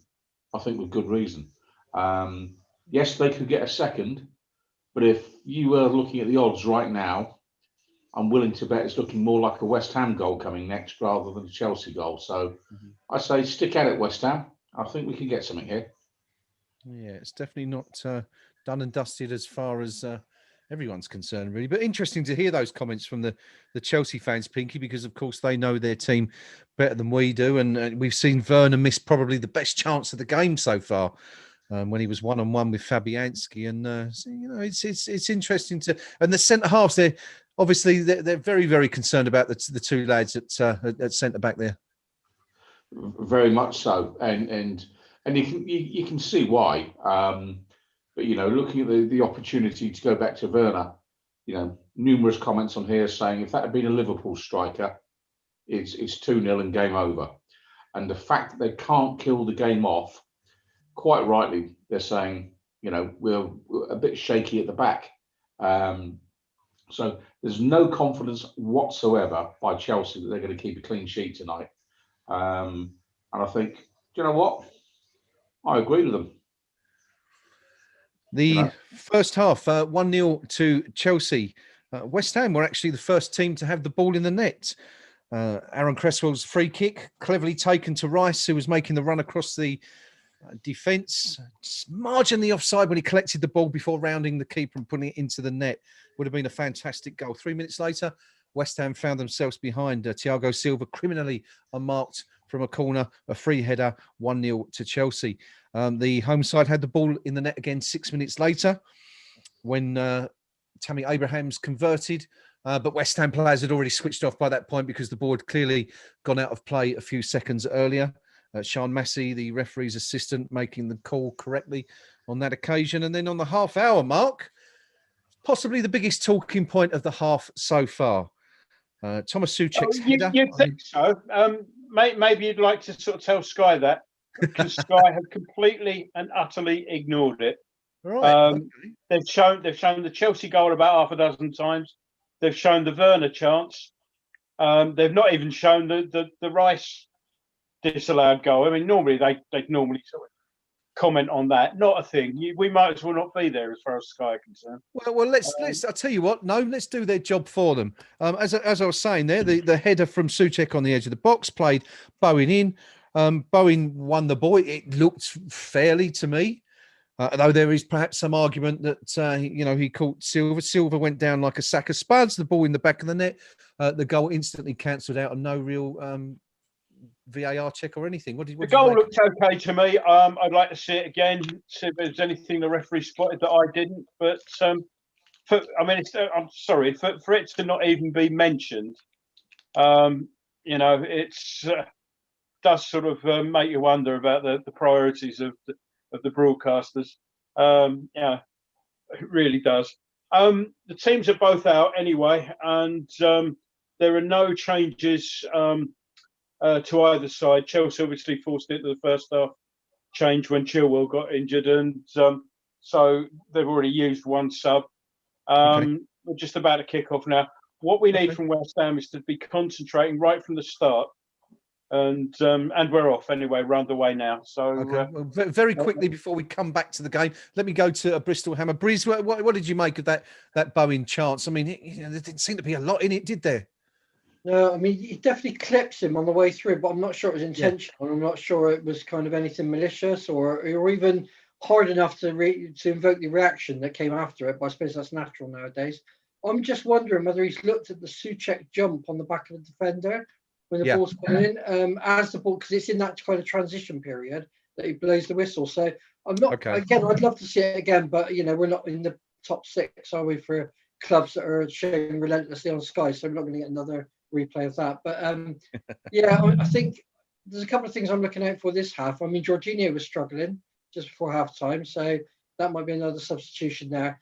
And I'm wondering who the first player is going to be when Chelsea run out of subs that suddenly develops a head injury when they need to change the shape of it, because now we've got the new concussion subs coming on. Is that in from now, or is it from January, Mark? I thought it was from now, but maybe I'm wrong. But I'll be interested to see anyway how that plays out throughout the rest of the season, and whether we get tactical changes where people suddenly go down clutching their head in, that they've had nearly knocked off when people have barely touched them. Again, really poor defending from Chelsea now, and we're on the break, but we just missed out. And Kante's bringing the ball away now, and Chelsea are breaking back against us. Oh, one of you.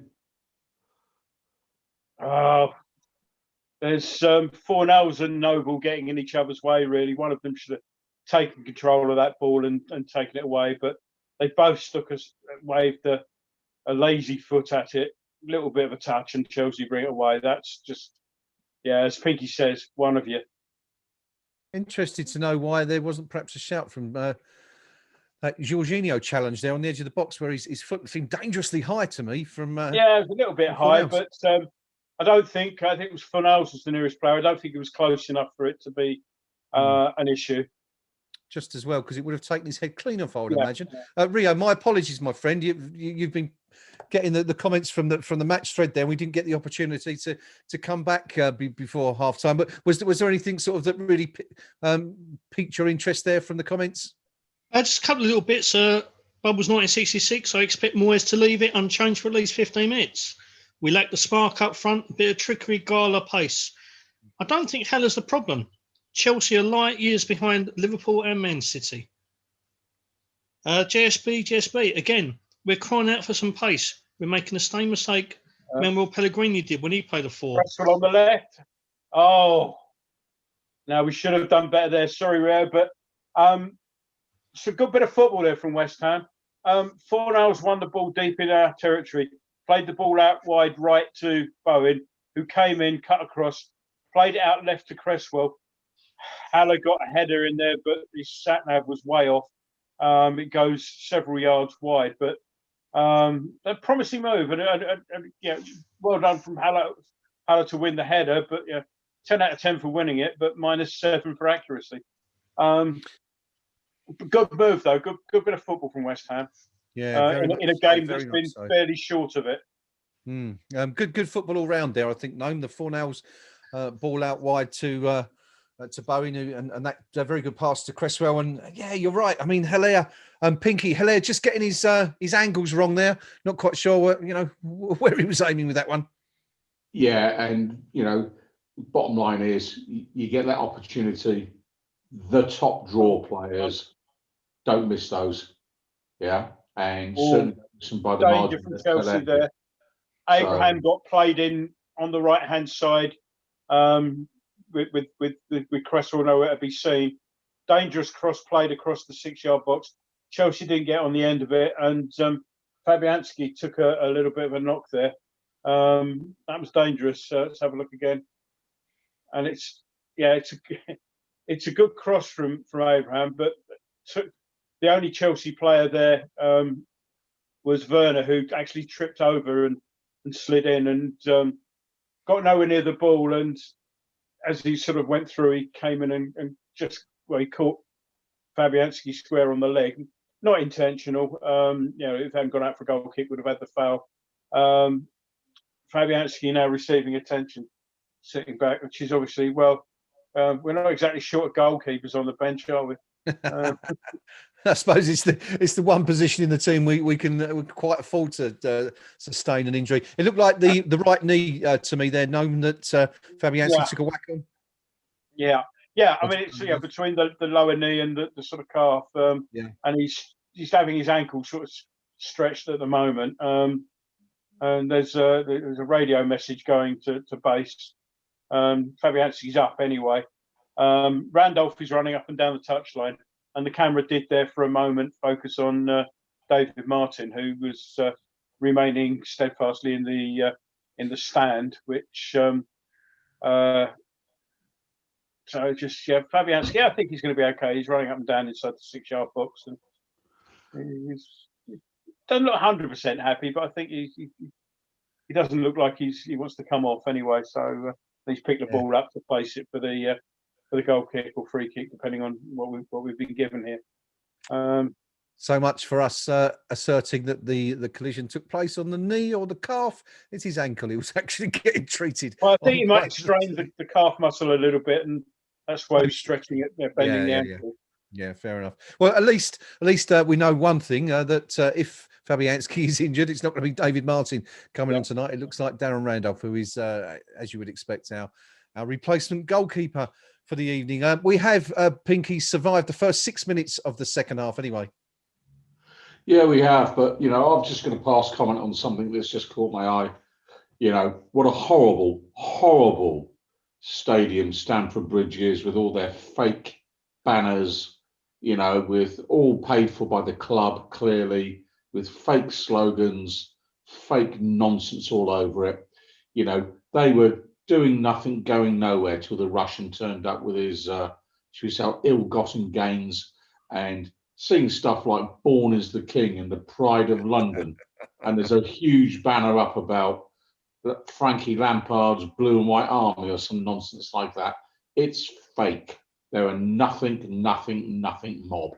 And it's kind of like a kind of like a Poundland Old Trafford in some ways, isn't it? With those banners, you know, it's just shocking. And you know, you'd like to think there are at least some old school Chelsea supporters who look at all that and go, it's just embarrassing, because it is. And message to our club, if you're listening to this, we don't want to go down that same avenue, if you don't mind. I think there's a little bit of it going on at the minute, so please stop. Yeah, it really is. It's embarrassing stuff. There used to be a banner there, and I don't know if they've still got it, that said something along the lines of Chelsea, London's oldest, London's best, and neither of which, by any, I mean, whatever you want to say about the second part of that, they certainly ain't London's oldest. I think Fulham might have a word to say about that, to be honest. So, anyway, yes. we're back in play again. Anyway, we have been for a minute or two, and we've got the ball deep in Chelsea territory. Cresswell takes the throw in. Fornals goes to put the cross in, but it gets blocked, and it's a corner to West Ham, which looks like Cresswell's going to take. So we'll hang on with me.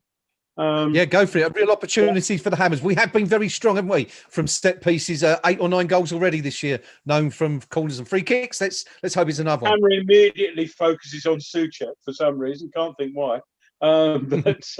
Anyway, players all lining up in the box, getting into position. Cresswell's sort of huddled over the ball a little bit, and I think he's just waiting for him to get in position. And he's now given the signal where he's going to put it. Cross goes in, and it's headed up and cleared. Oh, it's headed back in to the danger area. Ball's in the box with Bowen, gets the cross in, and a little bit of uncertainty. It's bobbling about here. That'll go for a goal kick off Haller. And I think we found, never mind your concussion subs, whether or not they're allowed at the moment, Mark.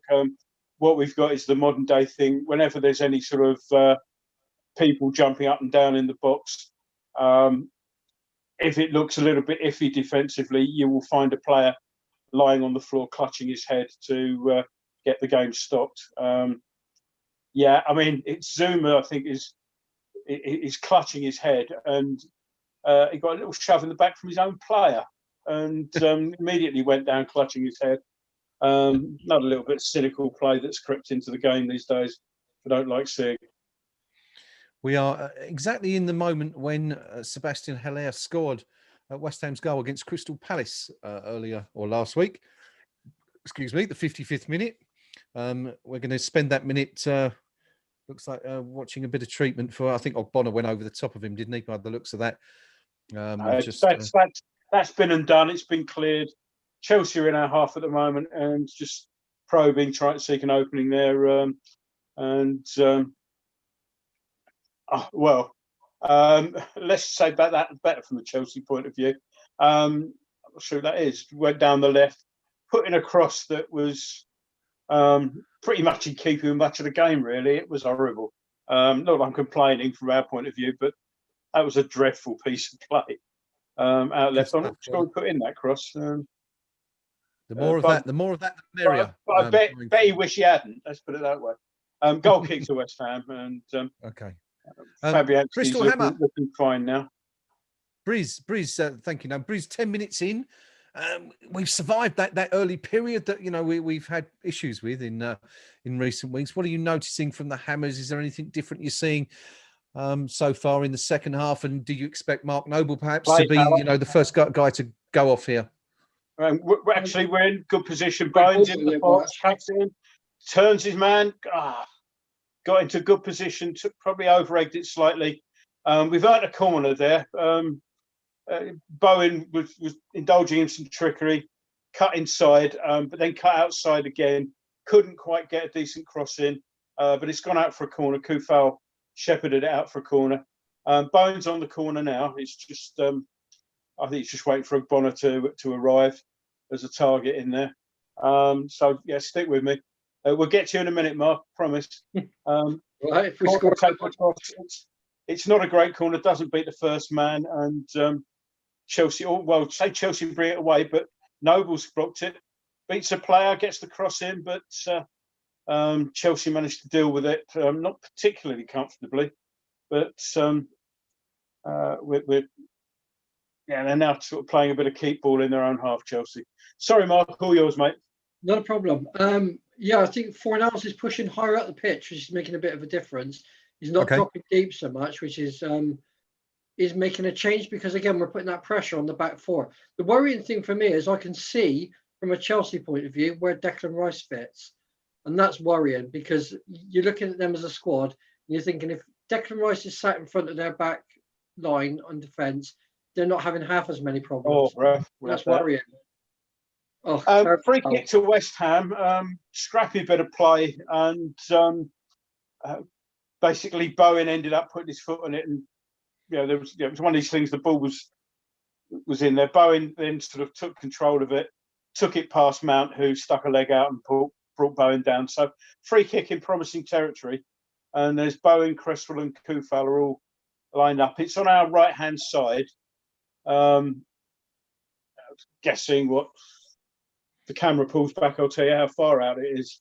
About 25 yards out, right hand side. Cross comes in. Oh, Bonner's on it, but he's claiming a corner, but it's not given. Goal kick to Chelsea. The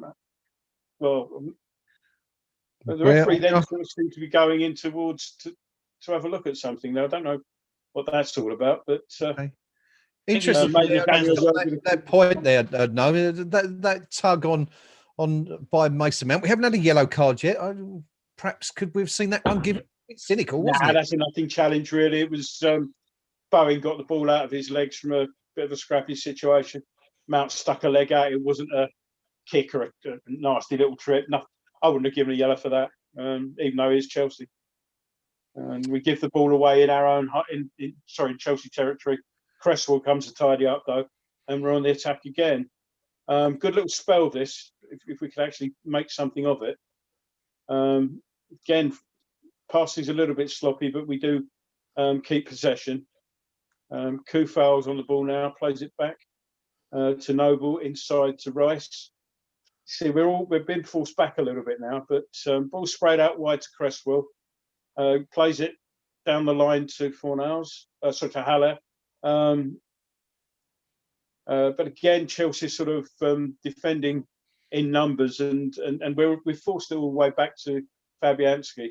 Good possession, but we need to be a little bit more incisive with the passing, I think. An hour gone.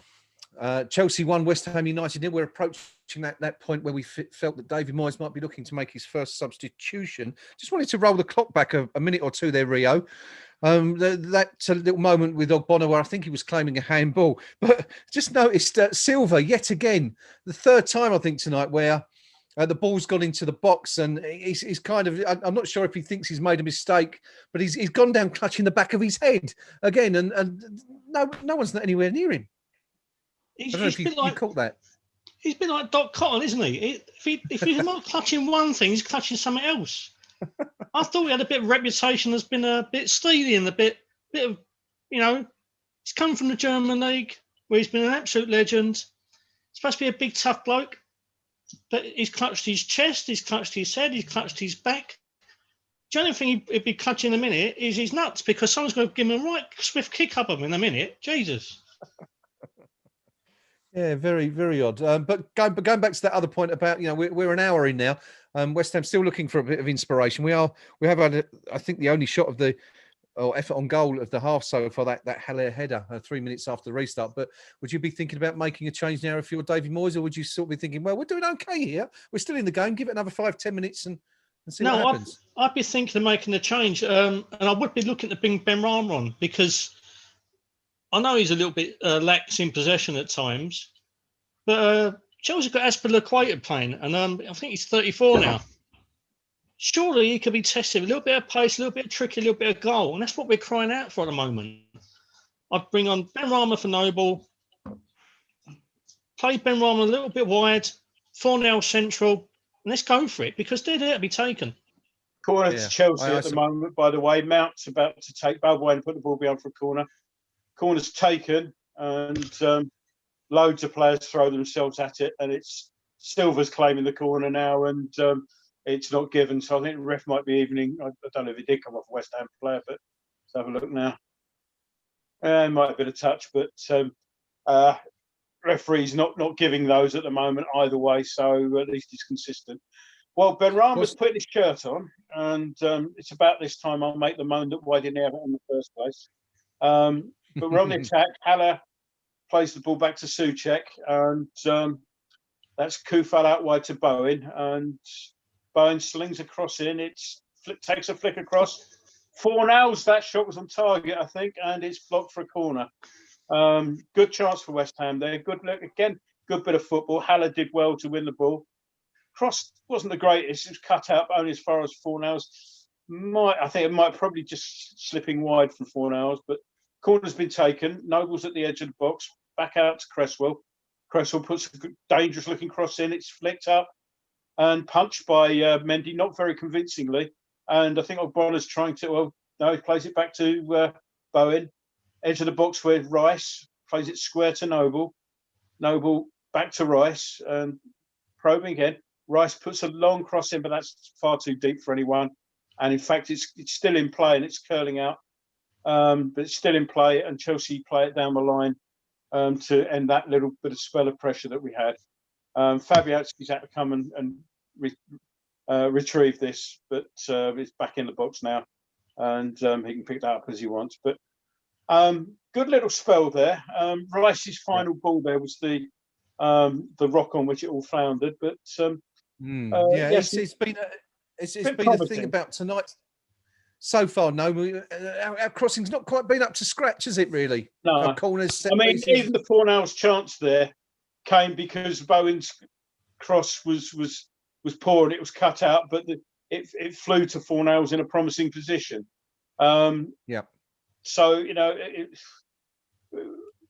we're not beating the first man often enough. But again, another good spell of pressure beginning to build. Rice is actually bursting through. Fornals plays it left out wide to Noble. Cresswell leaves it for Cresswell. Good tackle there from the Chelsea defender. And Chelsea now come round the break, and this is where we've got to be careful. But that's well watched by Ogbonna. Abraham didn't quite make the run, or didn't start early enough, and Ogbonna was alive to where the ball was going. So, but yeah, it's, again, pressure beginning to build up again for West Ham. Doing a little bit better. We're certainly getting there. Pinky, Ben Rama, I know we're concerned about his defensive attributes, but are we perhaps at the stage now, well, win one, lose 1-0 or lose 2-0? It doesn't really matter. We might as well have a go. Yeah, very, very much so. I mean, I think we are having a go. I mean, let's be honest here. This is an awful Chelsea defence. I mean, if I was a Chelsea supporter, which thank the Lord and all that, you pressurise them, you press when they're having forcing to play the ball early. They can't do it. They're not comfortable on the ball. They're defenders. Chelsea are actually also making a sub now, perhaps concerned with how things are going. Jorginho, who did take a knock in the first half, is coming off, and Kovacic is coming on for him eventually, and so that change is now made. And Fornals is off, and Benrahma has come on for Fornals. So is that the looking at that, Pinky? Is that the change that that Gnome's just described? Is that the one you'd be thinking of? Is the fairly obvious standard solution right now? Yeah, possibly so, and it just might be that Benrahma has a certain je ne sais quoi that forces an error from a Chelsea defender. But let's see what we can do. I mean, he's just about to get on the ball for the first time. He's on the left-hand flank, plays the ball back to Cresswell, plays it inside to Rice, plays a long raking diagonal ball out to Kufal on the right, who beats his man but then loses his footing, plays the ball back to Rice. So we're comfortable in possession. Ref's actually given it our way, but we appear to be playing some kind of advantage. So when there wasn't one. Yeah. Briz, it's as we said, it's your first time back on the team for a few weeks, so we haven't really had the opportunity to ask your opinion of Ben Rama. Is he the sort of player that you see as someone who can make a difference? And we've sort of been quite effusive in our praise of his attacking abilities, but defensively, he's not that kind of player, is he? But what's your view on that substitution, just him as a player in general? I think he's a player that you bring on when you're 2-0 up in a game. To me, I was surprised we bought him. I think it was more of an appeasement. We're on the attack now. Plays Cresswell on the left, low cross. Ben Rama gets the shot in, sort of, but it's not the cleanest. Chelsea clear it out for a throw-in. They might even have got away with a goal kick if they thought about it there, but it was a promising move. And again, Cresswell getting in a good position. Yeah, it might have gone for a corner, actually. But Seb Haller there just made a brilliant run, near post run. Should have had the ball played to feet in front of him. And he has looked very good tonight, Seb Haller. He appears he has improved. Early on, he wasn't really sort of holding on to the ball. Gordon, I'm happy with him tonight. I think compared with the player he was in the first, couple of games he played this season, he is offering a lot more week after week. And it just I think he always starts slow in a game, doesn't he? And he does seem to grow into it. My theory? Show him a picture of, a WhatsApp video of someone dating his wife, get him angry, get him pumped up before kickoff. It works, Yeah. Briz, Ben Rama, we were just talking about there, but having an instant impact coming in and, almost getting a chance inside his first minute there on the pitch. I actually think Fornals was unlucky to come off there. I think Bowen, if you're going to take somebody off on play a like-for-like substitution, I would have taken Bowen off. I think he's been much worse the player than Fornals has, and I think Fornals has been unlucky. I'm not convinced with Ben Rama. I think he was a purchase to appease the fans. I think after Diagana went, that whole nonsense about us having 8 wingers, so we sell a winger and then buy a winger was ridiculous. I'm not sure. I looked at that bench, and when you were talking earlier on about do we make a change, and I'm actually thinking who's better on the bench. And I couldn't actually player for player pick a player out and say, yeah, that's the better player, especially on tonight's performance. Yeah, we've done okay. We are missing a little bit of pace up front, but that's the way it is. We're playing a good Chelsea side who are well organised. They've got a terrible defence, but they do attack well. And I just think, for me, we're just missing a few bodies. And that's got to come back again to the lack of investment by the board. And if you can look at a bench and not be able to improve a team, then I'm sorry, but that's a lack of investment. We're on the attack now, though, with Bowen. Ball into the centre, just waving to it. So, yeah, for me, I would have kept Fornals on. I may have even taken off Souček and put on Ben Rama. If you're going to go for it, do that, and then rather than take off Fornals, who I think was doing a great job in shielding Cresswell a bit when he goes up the left wing and flies down to that corner. But that's paid big money, Moises. No, that's it. But I think you're right. I mean, that's something. And I think it's one of the reasons we don't see, people sort of don't see what Fornals brings to the team, because he is doing so much defensive work, isn't he? Shielding that left-hand side. Yeah, absolutely. And I think he's worked his socks off tonight. He was just getting him back into the game again. He was pushing forward more, making things happen, putting the press on up front, and he was starting to look good. And then Moyes pulls him off, and that's beyond me why he took him off. I think Bowen would have been a much more likely candidate to bring off if you're going to do that. But like I said, Moyes earns the money, and if we pull some out of this game, he's done the right substitution. Yeah, absolutely. Oh no! Oh, well, Bowen got back well there, but a slice clearance nearly saw us go 2-0 down. It's all very well. I mean, the stat just came up. We've had 84% possession in the last 10 minutes.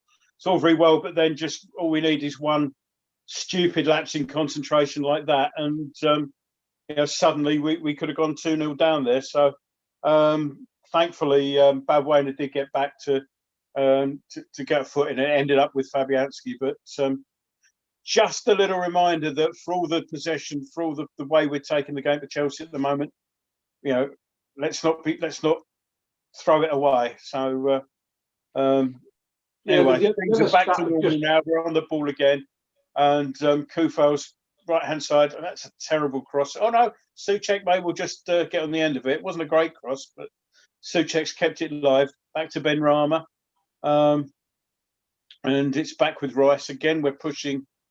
Chelsea have sort of lined up at the edge of their box. Interesting ball out. Oh, should have done better there. That was a great ball out to Kufal, who rescued it. Another ball played in, and again the cross isn't really good enough. Throw into West Ham, but better cross, and we're in so much of a better place. Pinky, you were going to come in there quickly? Yeah, just another stat that just flashed up there. Touches in the opposition's box. We've had more than twice as many. Oh, you've got to be doing better there. We've had more than twice as many as Chelsea have had in ours. So, in terms of attacking intent, can't fault us. We've chucked plenty forward. Another good opportunity there. Cross comes in from Bowen. Souček gets ahead on it. Benrahma heads it back across goal. Now, Silva has just barged Haller out of the way there. Not thrown him to the ground or anything, but Haller had a good chance to go for a header there, and Silva's just barged straight into him, and not a sausage for anyone. Yeah, deliberate foul in the penalty area to protect his own keeper. No doubt about it. Silva knew exactly what he was doing there, and should have been a penalty. That should have been a penalty. There's no question. It's not even a maybe. He's basically ran into I think it's one of those things. Anywhere else on the pitch, it's given, but referees don't like giving penalties for what should be penalties, but aren't sort of horrible trips or sort of slicing or anything like that. It was just that was a foul. That was a penalty. Simple as that. Rio, on that incident, does Haller have to be a little bit more cute there and play the game and perhaps lose his footing and go to ground? Dare we say? Is that the West Ham way though? Modern football, he should be, but we had a bit of a debate the other week, didn't we? Like, would we accept the dark arts in our side? And you pretty much unanimously said no. But 1-0 away to Chelsea with 15 minutes to go. Get down like an absolute rocket, please. Get down. It was a little bit like, although not quite in the same sort of execution, but it was a little bit like Aurier yesterday, who's gone straight through, barging into the back of the player. And it shouldn't even be a let's have a look at it. That should have been a straightforward penalty as Chelsea burst into the box on a rare attack. But West Ham bring the ball away. Benrahma clears it long towards Haller. But yeah, I mean, Aurier just flattened the guy. And the referee wasn't going to give the penalty, despite seeing it. It was only when VAR actually woke up and said, have a look at it. And said, oh, yeah, fair enough. And that was exactly the same there. It's one where VAR ought to be saying something. Yeah. And it's not. So interesting stuff, though. I mean, that's one chance either side of the halftime whistle now that could have perhaps gone our way. The opportunity that was cancelled out by Bowen, and then that potential, foul there on Haller. Who knows? On another day, that could be 2 goals for West Ham. Just quickly looking at the stats, it's 50-50 now in terms of possession. Well played, Kufal, son. Dead even, and shots-wise, 6 shots each. So Chelsea have had 1 shot since half-time. West Ham, though, however, Briz, still yet to produce a shot on target in this match. Yeah, I think we've had opportunity of putting the ball in the box. We just don't have that kind of the support just coming down for the second ball. So Haller it's done really well. I'm with Pinky on this. I think he's played really well tonight. But nobody's chasing up for that second ball, and we're just not cute enough to get in behind him and pick that off. So in a way, it's disappointing because we have had that build-up play. We've had these opportunities. We just haven't had anyone in there that's forcing the issue. Yeah. And again, this comes down to lack of investment. The fact that we've got no forwards on our bench, the fact that we've, the Antonio's out, who was a winger originally, and we haven't done anything in the transfer window except yet, as I said again, buy another winger. Just it seems to me this is why we're missing out on some of these big results, because we're just not able to change it up front. And where we need that extra body in the box, that fresh pair of eyes, fresh pair of legs, we just haven't got it. And I think that's going to be a problem for us going forward. If we get a few more injuries going forward, I think we're really going to struggle. Interestingly, it's something I spoke to Bill Gardner earlier this afternoon. Bill, of course, has got a new book out, The Man, the Myth, the Legend, his life story, and he also was commenting on the lack of forwards in the squad there, saying that ideally you'd have a team of 3 or 4 to select from, and here we are with Hilaire and Antonio as a stand-in. No. Well, that's gone in, and Abraham's claiming it. I'm not sure there's not an offside there. I think VAR is going to have a look at that shortly. It totally really against the run of play for the second half if it is allowed. Let's have a look now. So Bonner gets caught not winning the ball. Ball gets played out to Werner. Let's have a look now. And I'm not sure. No, there's no offside there. And yeah, everybody had moved up, but Abraham's onside. Yeah, Bristol didn't step up. It's a total travesty of justice the way the game's gone in the second half. It's the only chance Chelsea have had pretty much all game, really, apart from the goal. Dreadfully unlucky to be 2-0 down, I think. What can you say? It's a little bit like the Arsenal game where we were the better side and somehow lost. Yeah, I think it's, I mean, we can say that we're dreadfully unlucky, but it comes back, I guess, Pinky, to the point I just making there, or pointing out that, we haven't created a single shot on target, and which, given, we've had an equal share of possession, isn't great, is it really? Yeah, well, I think it's more a reflection of the fact that it's the amount of touches we've had in their box and still haven't created a shot on target is the worry. Chelsea on the attack again now. Ball's forced out wide. That's Mount, crosses it in, and that's a good save from Fabianski. The ball's put in though. 3-0. Are you telling me that we're 3-0 down a team as poor as Chelsea? It really is not a reflection. I just want to point out that that's the area they've scored twice in, that Fornals would have been marshalling if he stayed on the pitch. Yeah. So just make that point. Whereas, you look around and there you go. Look at our midfield that's supposed to be chasing up and helping out our defence. Nowhere to be seen. Less than 2 minutes between the 2 goals there for Chelsea, and that is well and truly it now for tonight. West Ham having a bit of a nightmare here as we approach the final whistle. It's the first game we've really sort of fallen apart in, I guess, but in some way perhaps Pinky mirroring that second half against Manchester United a couple of weeks ago. Yeah, I mean we have gone to pieces a little bit. I mean, Fabianski there trying to claim he'd been fouled, and Abraham's goal shouldn't have stood in his opinion, but yeah, in fairness, that they've been more clinical in front of goal than we have, and that's the long and the short of it.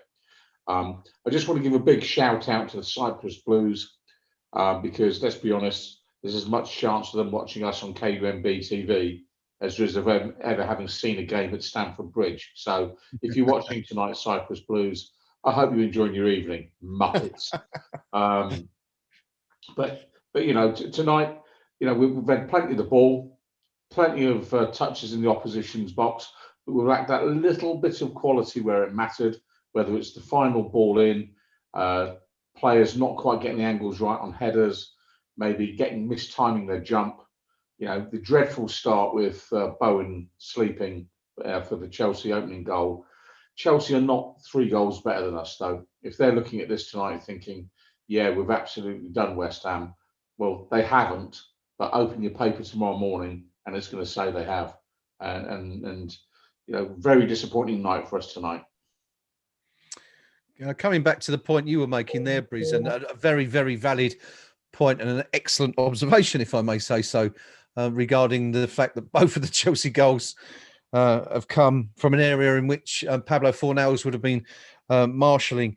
Fornals actually went off in the 66th minute, so it took 11 minutes for Chelsea to profit from that, and then two goals in 13 minutes. So we were sort of saying that lose 1-0, lose 2 or 3-0, you're still losing, you might as well have a go.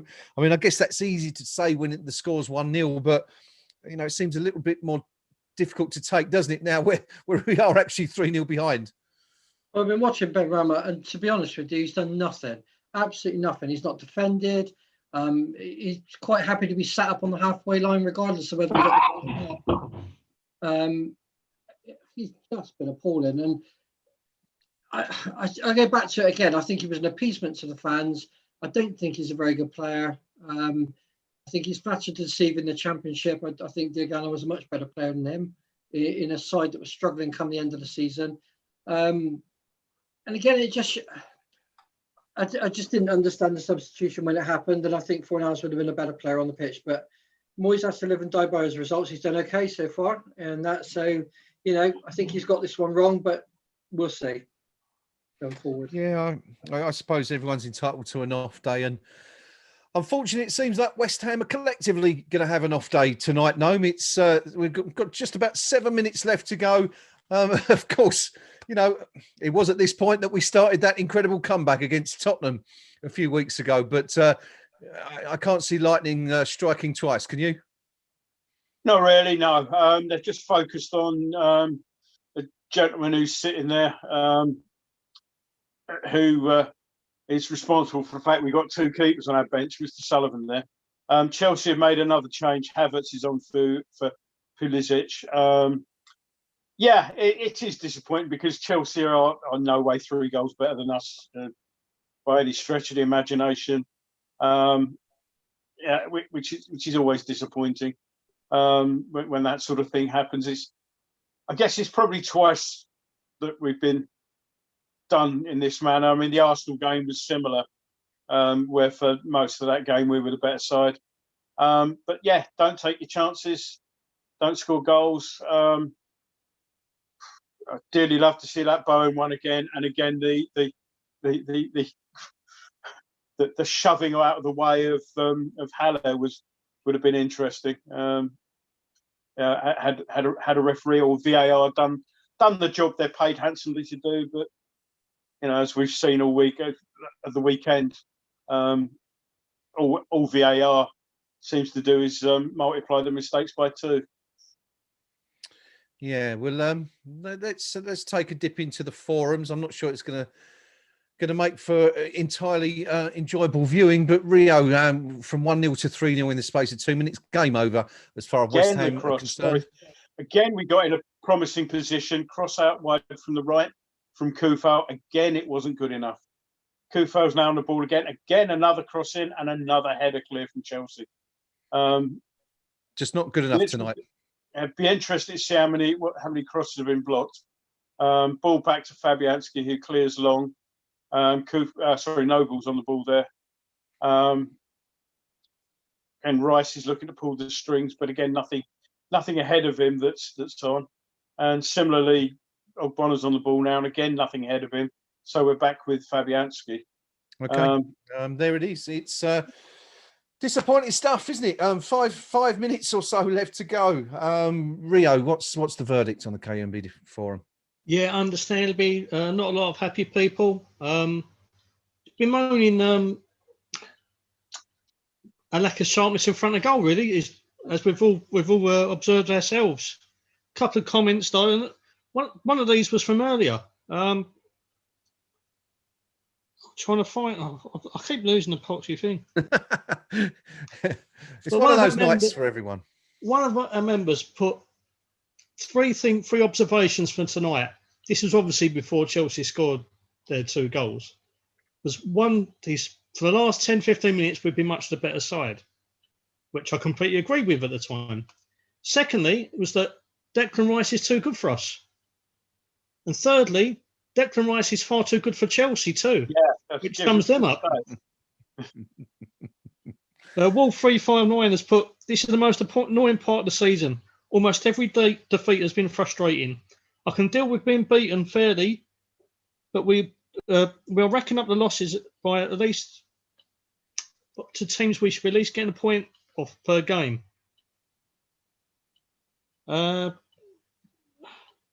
Again, my buddy, I need a new iPad, mate. Can I get it on expenses? Stick it on the list. Put it on the list. Trying to find. Oh, here we go. Il Martello de Giovanesi's put, a couple of times now we've been punished for being completely wasteful. We're almost like Brighton, which that's a sad analogy for me. Very. One place I do not want to be compared to is Brighton. In any way. It's far too many hills at my age. Without Antonio, Haller, as much as I like him, needs support and workers around him help him out running. Playing Noble in with him is criminal. It's like having 9 men. There we go. There we go. Rio, thank you for that roundup. We'll have another look at what the guys have got to say after the final whistle. But Pinky, we were all tipping Mark Noble to be hauled off by an hour at the latest. Here we are, 88 minutes in. He's still on the field. He's powering on through to the end. Just want to take exception to whoever the poster was there that said that Declan Rice was too good for West Ham. I will never accept anything that was too good for West Ham United. And Chelsea are in here again, and Werner's hit the bar.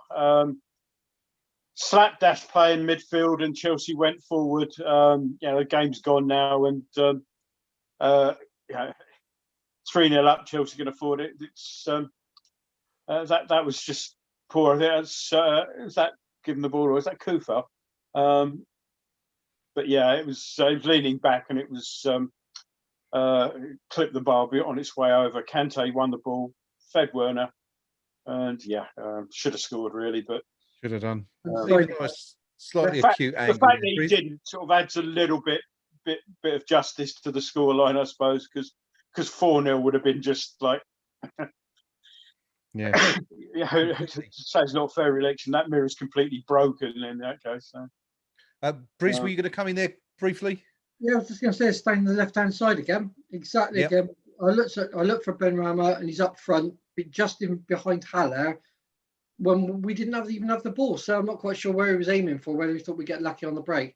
But I've been watching him again just to see where his positioning is. He has no intention of defending. That's not in his armoury. It's not something he wants to do. Okay, maybe we're 3-0 down. Maybe we should go all out for it. But I'm a big believer in people do their jobs and work hard going up and down the pitch. And I can't see it from him. I think he's a flash in the pan. Pinky, Declan Rice had some brilliant games. You touched on it there. Had some brilliant games in recent weeks, but like everyone else has suffered a little bit. We're making another change here. Bowen's off for Fredericks. So Bowen was nursing a knock, so perhaps they're just making sure that's all right for the week. Sorry to say the weekend for not the Boxing Day fixture against Brighton. Right. Yeah, that's it. Pinky, Declan Rice. Not at his absolute best this evening, I don't think. He's been okay, but not at his absolute best. I think Kufal's probably been the pick of our players tonight. Save the fact his final ball in has been not quite where we need it. But in general terms tonight, I'm looking at this and I'm thinking not too much to worry about other than the depth of the squad. You look at what we've got. We're starting with an aging Angelo Ogbonna, an aging Mark Noble, an aging Bobby Snodgrass on the bench. It's not a good look for a club that's got aspirations to be in the top 7 or 8 clubs in the country. So for me, the chairman again, he's gone and bought the player that, a particular agent said this is the player to go and buy. I've got to laugh. And there you go. If you do anything with stats, they're telling us Silva's the player of the game or something like that. Number 1 for this. Silva as man of the match. I mean, do me a favour. Oh, yeah. Absolutely. Now, who do you really think man of the match is, Sky? Come on, we've had a joke now. Who do you really think it is? A very interesting choice, that one, and quite sure what that's based on, Pinky. It doesn't seem to be. Yeah, Just a random choice. It's they've gone with based on clearances, touches, or whatever it may be. But the long and the short of it is, at the back tonight, Chelsea have looked utterly woeful. And if Jurgen Klopp, and dare I say it, even Jose Mourinho, the most negative manager in the world, would look at this Chelsea defence and say, even I would have a go at them. They're shocking. And on the Chelsea forum here tonight, all they're asking is, how the hell are we 3-0 up? Because they know they've proper mugged us here tonight. They don't deserve it. But open the paper in the morning and it's going to say they've done us. And for me, they're poor. We should have done better here tonight. You know, it is. I really feel for David Moyes because he's put out the strongest starting 11 he could. And then what has he got? And time after time, I think it's 5 times this season now, where he's tried to make a positive substitution. You know, so bringing on a more attacking-minded player. Yeah. Where it has come back to bite us on the backside, and the opposition have got at least one more goal as a consequence. And in the early part of the season, it was Yarmolenko that he was bringing on, who was making the odd mistake. We've since seen it with Ben Rama. And so it's clear that there's something in the balance of the team that when he tries just to tip it slightly more positively, we fall over. And that tells me that the squad isn't quite. There's the final whistle. That is it. Still trying to work that one out. That, as Gnome says, there is the final whistle. It has finished somehow. It has finished Chelsea 3, West Ham United 0, despite Chelsea barely troubling Lucas Fabianski in the second half. I think bar the 2 goals they scored, they only had one other shot on goal. Unfortunately, West Ham equally poor at the other end, really, despite having plenty of possession, not managing a single shot on target in the entire game. And unfortunately, when those are the stats, you're always going to struggle. Briz, I'll come to you first, buddy, for your post-match summary. Chelsea 3, Chelsea opening the scoring on 10 minutes when Thiago Silva, rising unmarked at a corner to nod the hosts into the lead. West Ham had already seen a goal ruled out correctly for offside. Declan Rice marginally offside when being put in by a Cresswell free kick. And then, of course, a big controversial moment, really, for West Ham on the half-hour mark when Jared Bowen put the ball in the net. Seemingly, it looked like a legitimate goal, but ruled out for... We're still unsure quite what that's for, so I don't know if perhaps Gnome can pick up on that in the post-match interviews. Maybe one of the managers will be asked. I don't know. We'll see. But very, very, very strange. A very, very long period in the second half when not much happened, and then 2 goals arriving within 2 minutes for Chelsea to put the game beyond doubt. Shortly after, Said Benrahma had replaced Pablo Fornals as David Moyes desperately sought to make a change to pull West Ham back into the game. Unfortunately, tonight, it has worked in recent weeks, but unfortunately tonight it had the opposite effect. And Tammy Abrahams scored a brace within, as I said, just over 2 minutes to condemn West Ham to a 5th defeat of the season after just 13 games. Briz, that's how it's ended, 3-0. Your thoughts, please, buddy? I think, again, it just shows that the teams that have got the money, the teams that can afford to have the players on the bench, and the teams like us who should have the players on the bench but haven't gone and done it. So I think the difference tonight was the substitutions. I really do. I think that the players that came on for Chelsea were equal to or better than the players that they replaced.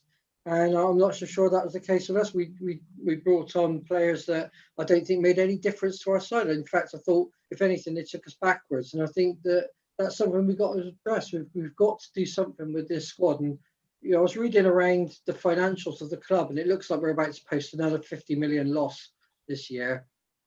And I'm just thinking to myself, well, there's only one way this squad's going to go.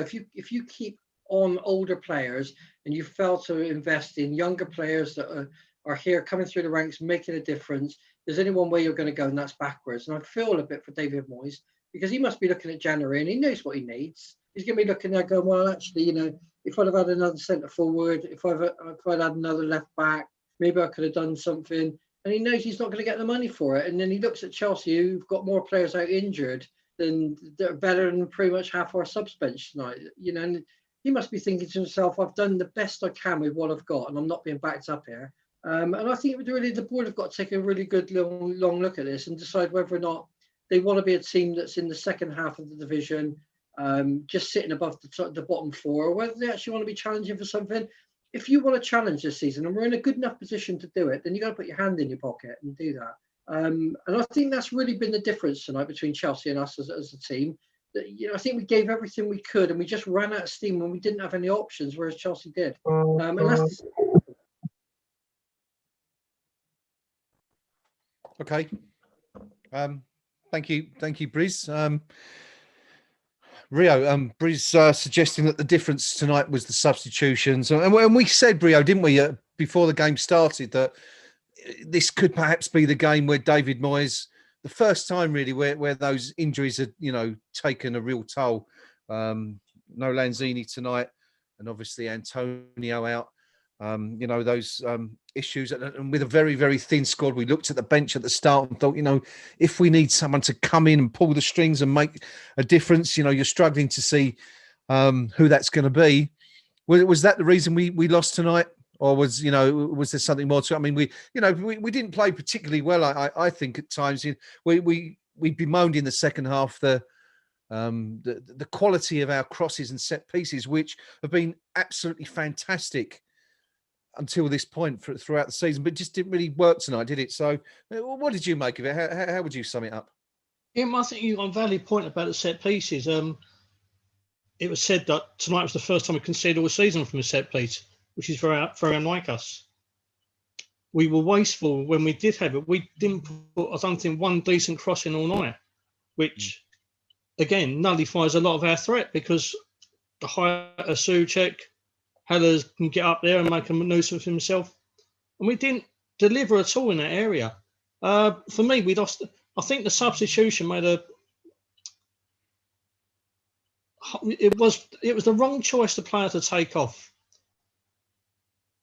Fornells does a lot of work, particularly when we're playing with a back four. Creswell hasn't got the legs to get up and down as he used to.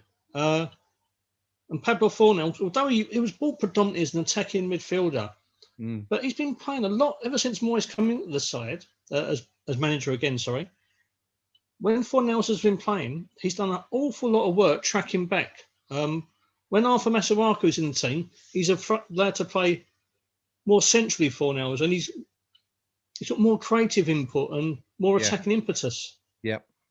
We're missing Arthur Masuaku. I never thought I'd ever say that, because he brings balance to our side. He affords Creswell to get up and down a little bit, because he can drop back into that left-back role, the left side of the central role.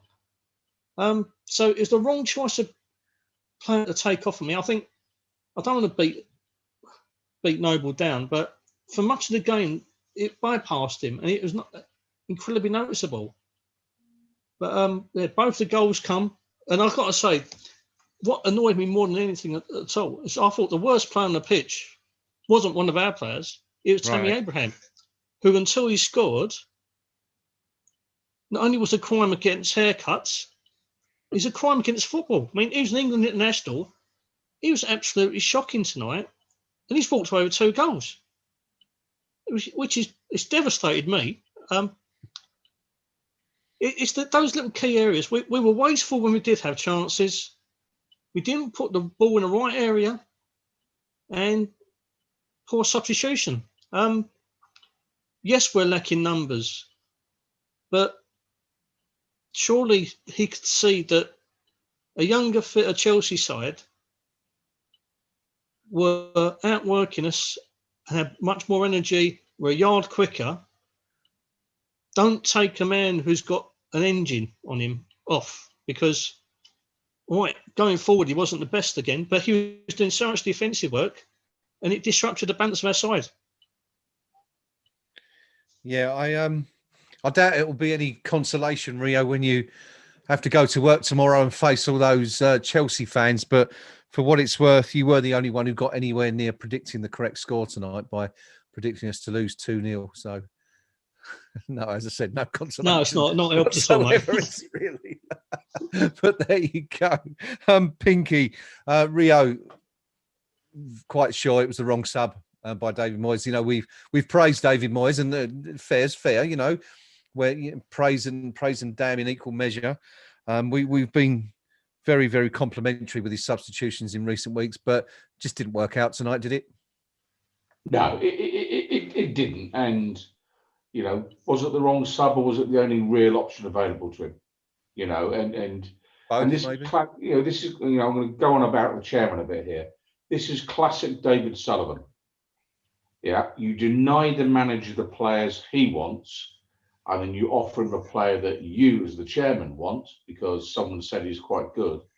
And then you're into this never-ending game of the manager having to put him on to be the game changer when he didn't really fancy him in the first place.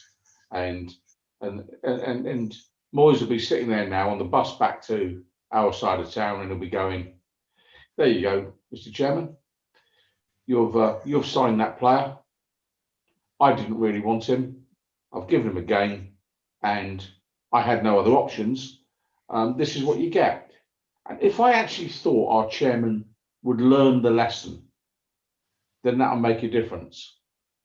But he doesn't, and he won't. And therefore, I'm not going to hold David Moyes responsible tonight for making the wrong sub. I'm firmly and squarely holding David Sullivan responsible for having a squad that is so unbalanced, so unresourced, that a highly experienced Premier League manager is having to make a change that he must know is risky in some regards and is unlikely to bear much fruit in other regards, but he has no other options. And, you know, there'll be Sam Allardyce sat somewhere in front of a TV screen looking and going, "There you go, Moisey. Told you that's what you get with Mr. Sullivan." But, you know, we laugh about it, but this is the joke that's gone on too long. And at what point will the chairman actually say, "I'll provide the funding to the manager and let the manager manage"? Because tonight what we've seen the absence of Arthur Masuaku unbalance the team in one regard. You know, for absolute certain. We've seen the absence of Mikel Antonio, you know, weaken us severely as a potent attacking force. And we're now having to fall back on the dad's army of Mark Noble, who I'm highly reluctant to criticise because he's done great things for West Ham United. Yeah. But actually, you could see, particularly in the first 20 minutes, he was struggling with the pace of the game. Part of that, he's not really played very much this season. But part of it is we're just looking at going, he's half an inch away from doing himself a serious injury at some point. So we're relying on that. We've got the 33-year-old Snodgrass on the bench. And to me, it's all a little bit desperate stuff. It shouldn't be this way. And what was looking like a promising season is now going to drift into maybe mid-table curb zone comfort. And it's a shame because it really doesn't need to be this way. 60,000 people, the club tell us, turn up at the London Stadium. Huge TV money, you know. I mean, forget what they tell people in the press about cheap tickets. I know what mine costs, and it isn't cheap. So the supporters are doing their bit. Loads of the supporters have left their money in the club, you know, despite the COVID thing. And you've just got a question, has the chairman got enough money to fund the club properly so we can actually be competitive? Or, Mr. Chairman, just put the for sale sign up, take a realistic price and move on? Because this is Groundhog Day. This is season after season, year after year. He doesn't have the readies. There's no shame in that. I haven't got the readies to fund a Premier League club. Yeah. But it's getting a bit ridiculous now. And I look at that tonight and I think, what could David Moyes do with the squad of players that Frank Lampard had at his disposal tonight? That's the question I'd ask and say, if David Moyes is managing Chelsea tonight, does anyone really think that we'd have had 30 touches in their box? Not a chance. Not a chance that would have happened. So you've got the more experienced manager having to make do and mend, and a relative rookie manager surviving by the skin of his teeth, when really, if we had just a slightly better squad, we'd have spanked Chelsea tonight. No question about it. They were not 3 goals better than us, and it's just such a shame. It really is. Yeah, it's a very good point. I mean, you make a good case regarding the squad. I'm not sure if Ben Rama specifically can be blamed in any way, or that purchase, because I think even if Moyes hadn't spent them, or the club hadn't spent that money, Moyes wanted to spend it on an extra defender, didn't he? His target was Tarkowski.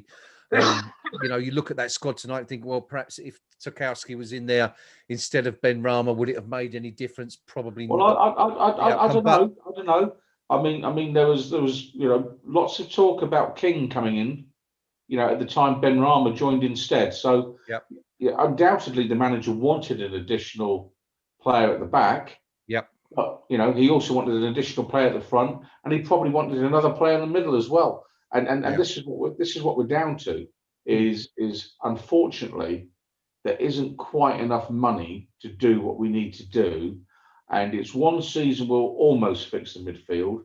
The next season will almost fix the defence. The next season will almost fix the attack. But then in season 4, we're back to all midfield needs another look.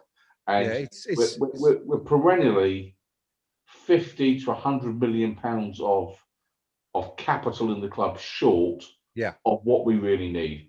We're not talking fortunes here in the context of Premier League football. Yeah. But what did we move for if we're still doing loans and then pay for a player at some point in the future, all that sort of stuff? What was it all about? Yeah. And I know people are probably getting sick of hearing me banging the same old drum time after time. But 60,000 supporters, 60,000 of us turning up. Don't tell me we're not a big club. Don't be writing on the forum that Declan Rice is too good for West Ham. I'll never have that. What we need is to show the ambition in the boardroom, because I think we've got the manager that can deliver on that. I think we've got some good players. We just need 1 or 2 more, and I don't think it's too much for us to ask. Yeah, I guess in some ways we're perhaps like the footballing equivalent of the Humber Bridge, in the sense that by the time we have sort of repaired one area of the team, another area needs repairing, and you're constantly in that sort of zone where you've never got the team you quite want. You're always starting again from scratch. But the point I was trying to make there, I mean, I absolutely agree about the overall funding, but I wasn't sure whether it was just Ben Rama. I mean, quite clearly Josh King would have been an option tonight if the board had been able to back, or not if they'd been able to, if they'd been in a position or willing to back Moyes in the transfer market, then absolutely would have been an option tonight, wouldn't he? And there you go. And we're seeing it now, aren't we? Week in, week out, we're beginning to see, with the injuries to Antonio and the lack of replacements. Rio cited the Masuaku situation, how we've not recovered from that. You're seeing it, and this is. I mean, we all know this. We all know this is the problem. The overall. How does the chairman persuade Declan Rice that West Ham United is the best club for him to stay at? Yeah. When we start the evening filling the bench with 2 keepers and 33-year-olds. I like Robert Snodgrass as a footballer, but the reality is, have a look at the Chelsea bench tonight.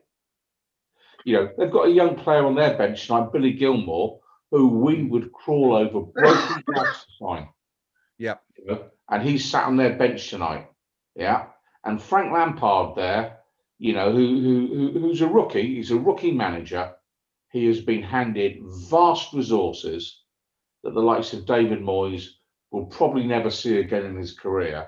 And we know it's an unfair league, but we're making it even worse by the chairman interfering in transfer decisions rather than leaving the manager to get on with it.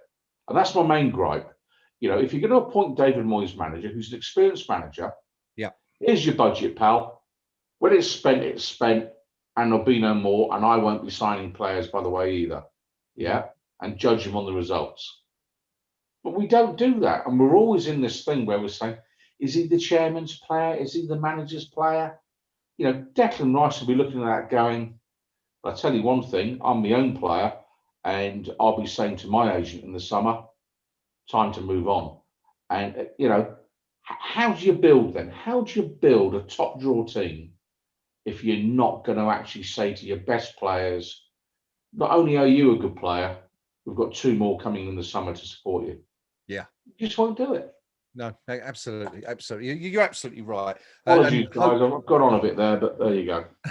No, it's a well-made point, and it was worth developing. I mean, I couldn't go to Gnome anyway because he's currently watching Frank Lampard, I believe. Who's my eyes are glazing over, and I'm trying to work out how exactly Carragher can actually get his tongue so far up Lampard's rear end from that position, because it's been all Frank, how wonderful changes you make, and to be honest, I'm not really going to comment on it. It's such a non-interview. Okay. It's you know, oh, West Ham can hurt you, but we're delighted with 3 goals, and yeah, Silva, isn't he great for how old he is, and yeah, whatever, you know. It is really just you know, Frank, you're wonderful. Why is that? Is the gist of it? Yeah. Yeah. Well, we'll gloss over that then, and we'll give that a swell. I mean, I was going to call him Fat Frank, in reference to his former nickname, and then I kind of caught my reflection in the screen and thought that probably wasn't applicable. But Gnome, your thoughts? We've waited a long time tonight to come in on this one. Everyone's made some very, very good points. But what did you make of it? Your overall assessment of what you saw tonight? Chelsea took advantage of the fact that we weren't at our best. Yeah, we've seen some pretty crazy results this year. Yeah, all throughout the league. You know, echo what Rio said. Abraham, I mean, they interviewed him, and he had the cheek to sort of say, "Oh well, you know, yeah, I'm just pleased that the goals helped the team." Yeah, it's excuse me. Yeah, it's echo what Rio says. Poorest player on the pitch scores 2 goals. You know, there are lots of places where we should have done better. They're just showing his 2nd goal now, which is a good move up the pitch, but really, as the ball comes across, Ogbonna fails to track. I'm not sure it's going in. I think it might be. Just watching it now. It was the Chelsea number 10. Basically, Pulisic. Yeah, complete lack of concentration. Neither Cresswell nor Ogbonna pick him up. He goes in between them.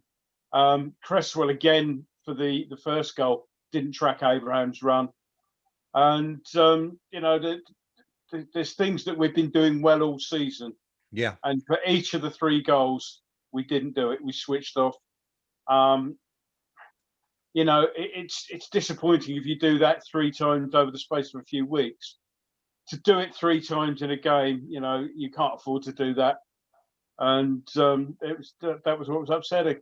Got to echo some of Pinky's points there. They did focus on Mr. Sullivan in the stands there, and the next time he ends up on TalkSport or whatever that radio station is, and Jim White is doing a Carragher on him and telling him how wonderful he is. If anybody's doing a phone in, just ring up and ask if he's doing such a wonderful job. How come we're fielding a substitute bench with 2 goalkeepers?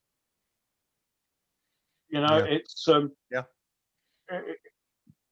yeah, I know it's an expanded bench, and yeah, and there's players unavailable from the younger end of the squad because of COVID and things like that. I do appreciate that, but even so, you're saying that without dragging players out of the youth team, we can't put 9 players on the bench that maybe not starters, but you know, would be able to plug gaps without putting 2 goalkeepers on. You know, anybody who says no, you know, you're moaning because you're moaning because you've lost. No, we've been consistent all season, and we played well all season, and we've applauded David Moyes and the team all season. But we've said it week in, week out. We're only a couple of inches away from disaster, as we proved today. Yeah. I mean, Yeah, maybe there's something there I don't know about. Maybe David Martin is actually a really good striker, and what we needed him was to come out of the David Martin stand at Stamford Bridge, which it will now be known as to us, and come on and score. How great would that have been? But all joking apart, I mean, really. Yeah. I think they're going to go to David Moyes very shortly after the break. So probably best to cut away from me now, and then I'll get back to you once David Moyes has spoken. No problem. Well, look, we're not going to dwell on it tonight. It's been a pretty horrible game, and there's not a lot of good stuff to talk about. So I think we'll kind of end tonight's post-match discussion really by looking ahead to what lies ahead over Christmas. Been not a great run. What's that? 4 points from the last 4 games, which is a bit disappointing after the way we started the season. But chance and an opportunity to pick up some points in the next week or so, or a little bit more than a week. I mean, looking at Christmas, we've got those 3 games within a week, beginning on the 27th of December, the day after Boxing Day. This Sunday, we host Brighton before travelling down to face another South Coast team 48 hours later when we travel to St Mary's for what should prove to be a very, very interesting tie against a resurgent Southampton. And then, of course, on New Year's Day, we travel to Merseyside for the second time this season to face an Everton team that kind of have a couple of good weeks and then a couple of bad weeks, but seem to be doing rather well, really, this season. Briz, I'm going to come to you, first of all, to look at those 3 games. So home to Brighton and away to Southampton and Everton. What's your view on that? What do you think we're going to get? What do you think we really need to kind of stay in contention for, sort of maybe a European spot? Well, I think we're better than Brighton. I think we'll take Brighton down. I think we're good enough to score enough goals there, and I don't think they're good enough to give us much more of a game if they go down. So, Brighton are going to be one of those teams that are floundering around the bottom of the table at the end of the season, and quite rightly, I think we'll take points there. I can see us nicking a draw at Southampton. Southampton are a team that are unusual. They can turn up and be brilliant, or be absent and be terrible. So I can see us nicking a draw there. I don't see us getting anything out of the Everton game. I think Ancelotti is a bit cuter than that. I think he manages his side incredibly well. I think they've won the lottery and getting him in as a manager. I think he's a very good manager. I think he's building something there that's going to go on to be a real force at Everton. And if they can keep him, and that's a big if, because again, he's going to be a manager of the sort at the end of this season, especially if the things are happening at Real Madrid and Barcelona. If they can keep him there, I think Everton will push on. Sadly, we're not going to be in that group, but I think there's 4 points from the taking from those possible 9 points out there. We've just got to try and keep the players fit, and I go back to I don't want to go negative again because we've done that pretty much tonight. But I was looking at the squad. We've got 10 over 30-year-olds in our squad tonight. 10 players over 30. And that's not good when you're heading into a really busy end of the season. When you're trying to keep players fit, and that's my only worry, is that we're going to go to these places with a really substandard squad and then try and nick points and try and nick wins. And I think we're good enough to get those wins with a fit squad, but I'm not sure we're going to keep everyone fit. Okay. But for me, it's 4 out of 9 for me. A win, a draw, and a defeat for the next 3. Of course, I was wrong there. It would actually be the 3rd time we'll have travelled to Merseyside this season. The 2nd time we will have gone to Goodison Park because, of course, we played there in the Carabao Cup, didn't we? And we're beaten quite heavily 4-1. Thank you, Briz. Rio, Brighton at home, Southampton away, Everton away. How many points for you? I think we'll be lucky to come away with 2, to be honest. Brighton are a team that they always seem to get a result against us, particularly at home. I've got nothing but poor memories of this. Also, with us having to play on the front foot, break them down, we've seen their frailties in that respect time and time again. Fulham, we struggle to break down. Villa, we struggled to break down despite the fact we won both those games. Palace, we struggled to break down. So playing on the front foot isn't suited to us. So if we get a draw, it wouldn't surprise me. Also, we've got to factor in, as Briz said, we're a threadbare squad. We're lacking options. He doesn't trust any of the youth players to step up into the breach. And what with the alleged COVID situation at the training ground, we're not likely to see any. Southampton away, it's probably our best chance, to be honest. Much as I rate them, because I think they've really impressed me ever since Project Restart. I thought they've been really, really good.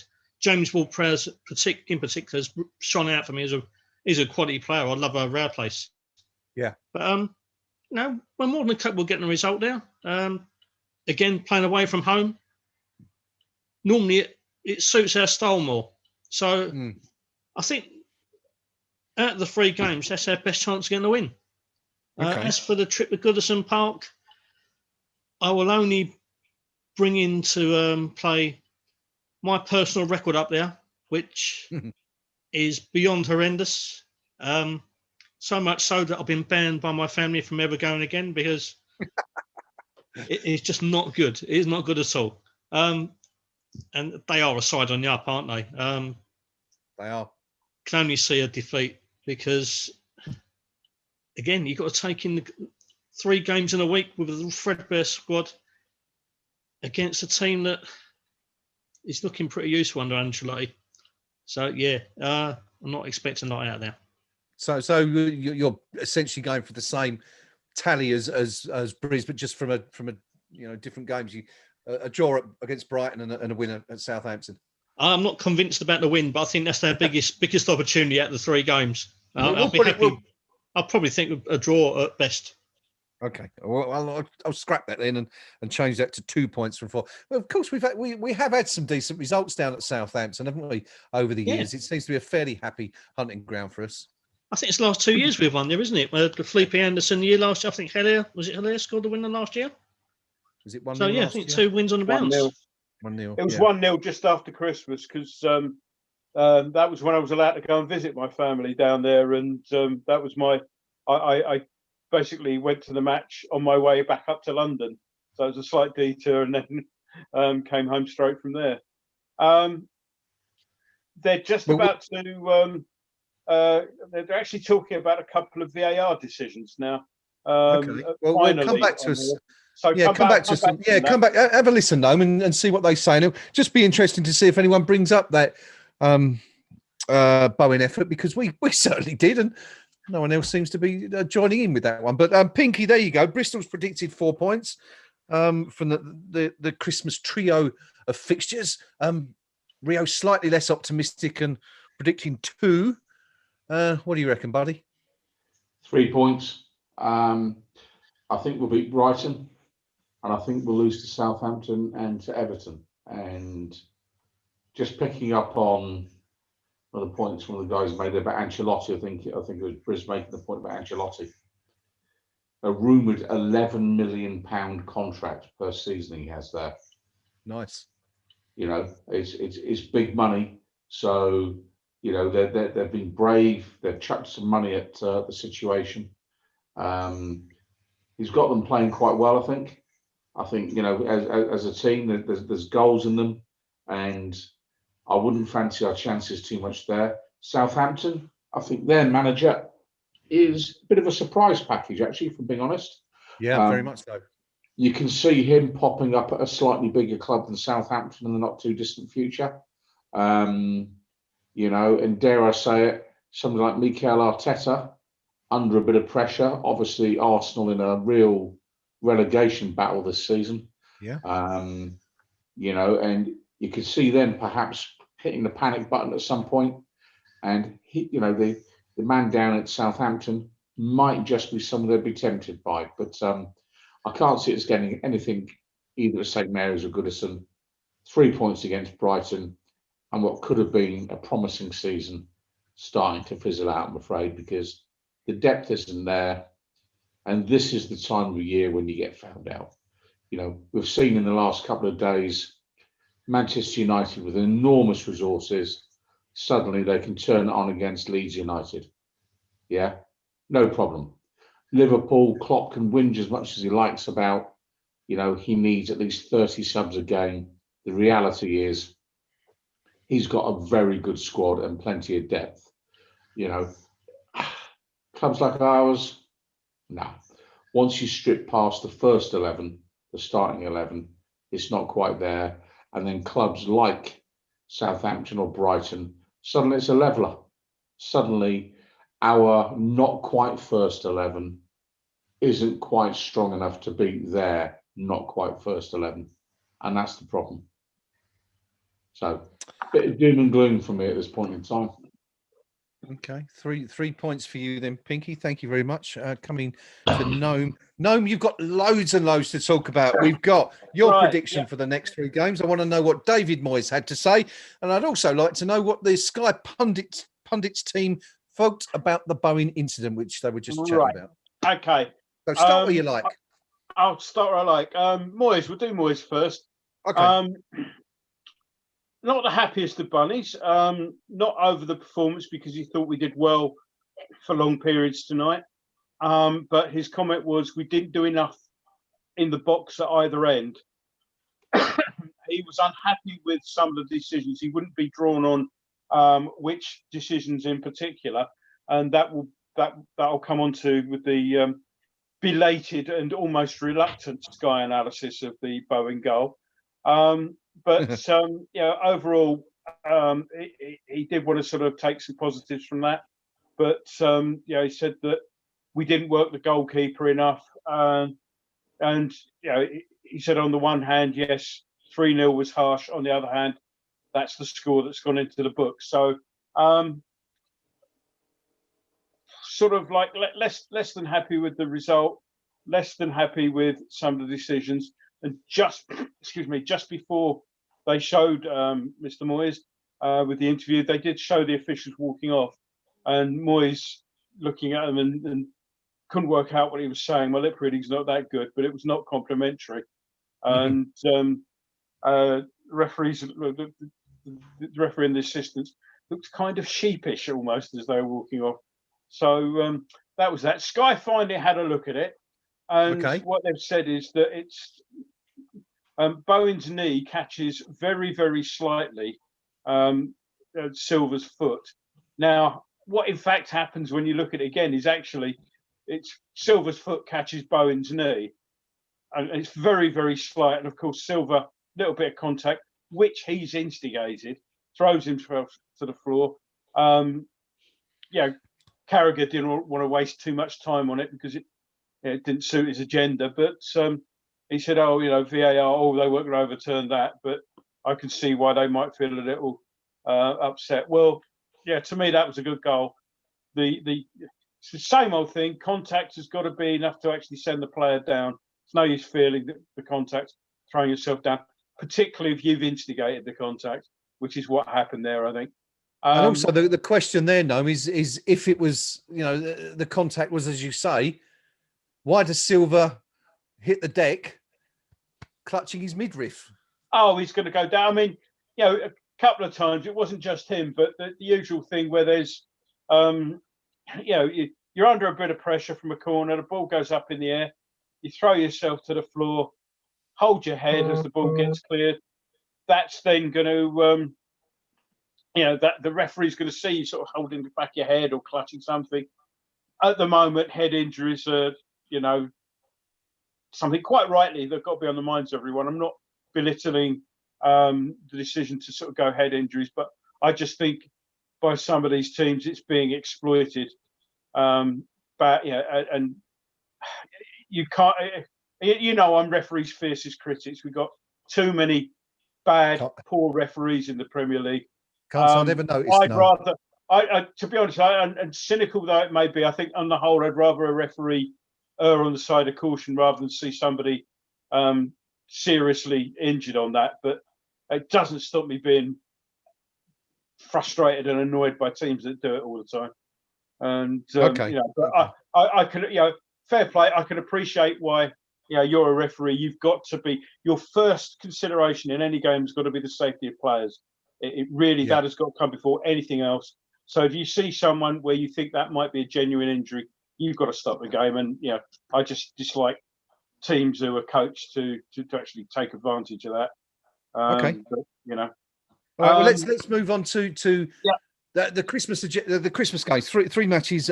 We go to Brighton. We host Brighton and then we go to Southampton, Everton. Briz has gone for 4 points. Rio thinks 2. Pinky thinks 3. Can you see us getting any more than that? 3, possibly 4. I think we'll beat Brighton. Southampton have impressed me in recent weeks. Yeah. And again, we're getting back to the chairman thing, but if Jim White really wants to praise how Sullivan and Gold are running the club, let Sullivan and Gold go to Southampton and see how they run a transfer policy. The science behind what they do, they have a plan. They have players that will fit into how they want to play, and then they'll look at the players themselves. And for everyone they've signed, there've probably been 2 or 3 who you think might have been better players in themselves, but they've decided that for whatever reason, be it the player's personality, be it the player some sort of fitness stats or something like that, won't fit, and they'll always end up, and invariably they'll end up with the right one by the looks of things. I'm sure there are Southampton supporters who come around and tell me that they've got a load of dodgy signings, but if they are, they're hiding them well. So they've impressed me, and that's the way they've run the club. Could you see Sullivan and Gold sticking with a manager after a 9-0 defeat? Southampton did, and it's served them well. So nothing there for you. You can't see. I think we might get a point there. But that's more hope than expectation. Yeah. And the third one, I think Everton will probably have a little bit too much for us. But conversely, we could also get a point there. I don't think we'll get points at both Everton and Southampton, but I think we'll get one out of either or of those. So I think 4 points probably. I'm hoping for 4 points on the cards. Okay. Obviously, subject to us having a reasonably fit squad, and I mean, what's the youth team goalkeeper like at the moment? Because if he's on the bench as well as Randolph and Martin next week, then we really should raise some eyebrows. So that's how I'm looking at things. Look on the positive side. At least that's one area we've got no worries in terms of cover. We saw 3 of them in the 18-man squad tonight. But there you go. So Gnome, it's 4 points for you maximum. But it's still a little bit bleak, isn't it, gentlemen? After what was a fantastic start to the season, this was the worry from the start, that a couple of injuries and maybe the wheels start to come off. Well, they're certainly wobbling now. If they haven't come off yet, it's another disappointing night for West Ham. A 3-0 defeat at Chelsea, and it didn't seem like that sort of game at all. It certainly wasn't that sort of game. Chelsea, as Pinky has pointed out, their supporters couldn't quite believe that they'd won 3-0 tonight, but that's the way it is, as David Moyes said, according to Gnome. That's the score that will be recorded in the history books. Chelsea 3. One of their biggest wins since they were founded in 2003, isn't it, Chelsea? There you go. So a disappointing night all round for West Ham and the rest of us, but that's it until Christmas.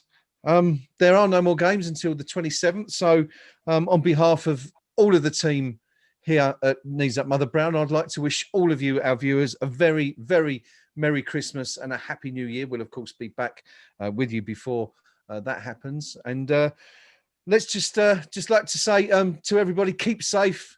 Stay safe out there. It's going to be a tough few days and a tough Christmas, but, just look after each other. And I think Bill Gardner said it right actually today when I spoke to him in an interview. He said, if you've got an elderly neighbour out there who's on their own, or someone, maybe not so elderly who lives alone, just go and knock on their door. And you can't go in, of course, but just go and say hello.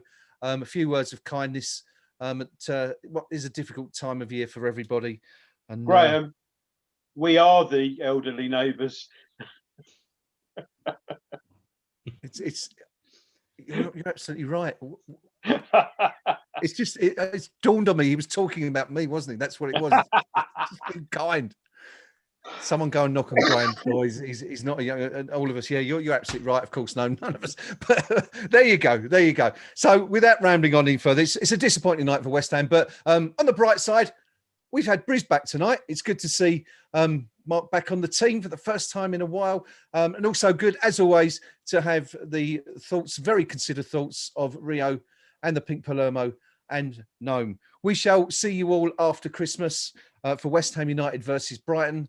In 6 days' time. Until then, stay safe, look after yourself, and have the best possible Christmas you possibly can. Come on, you.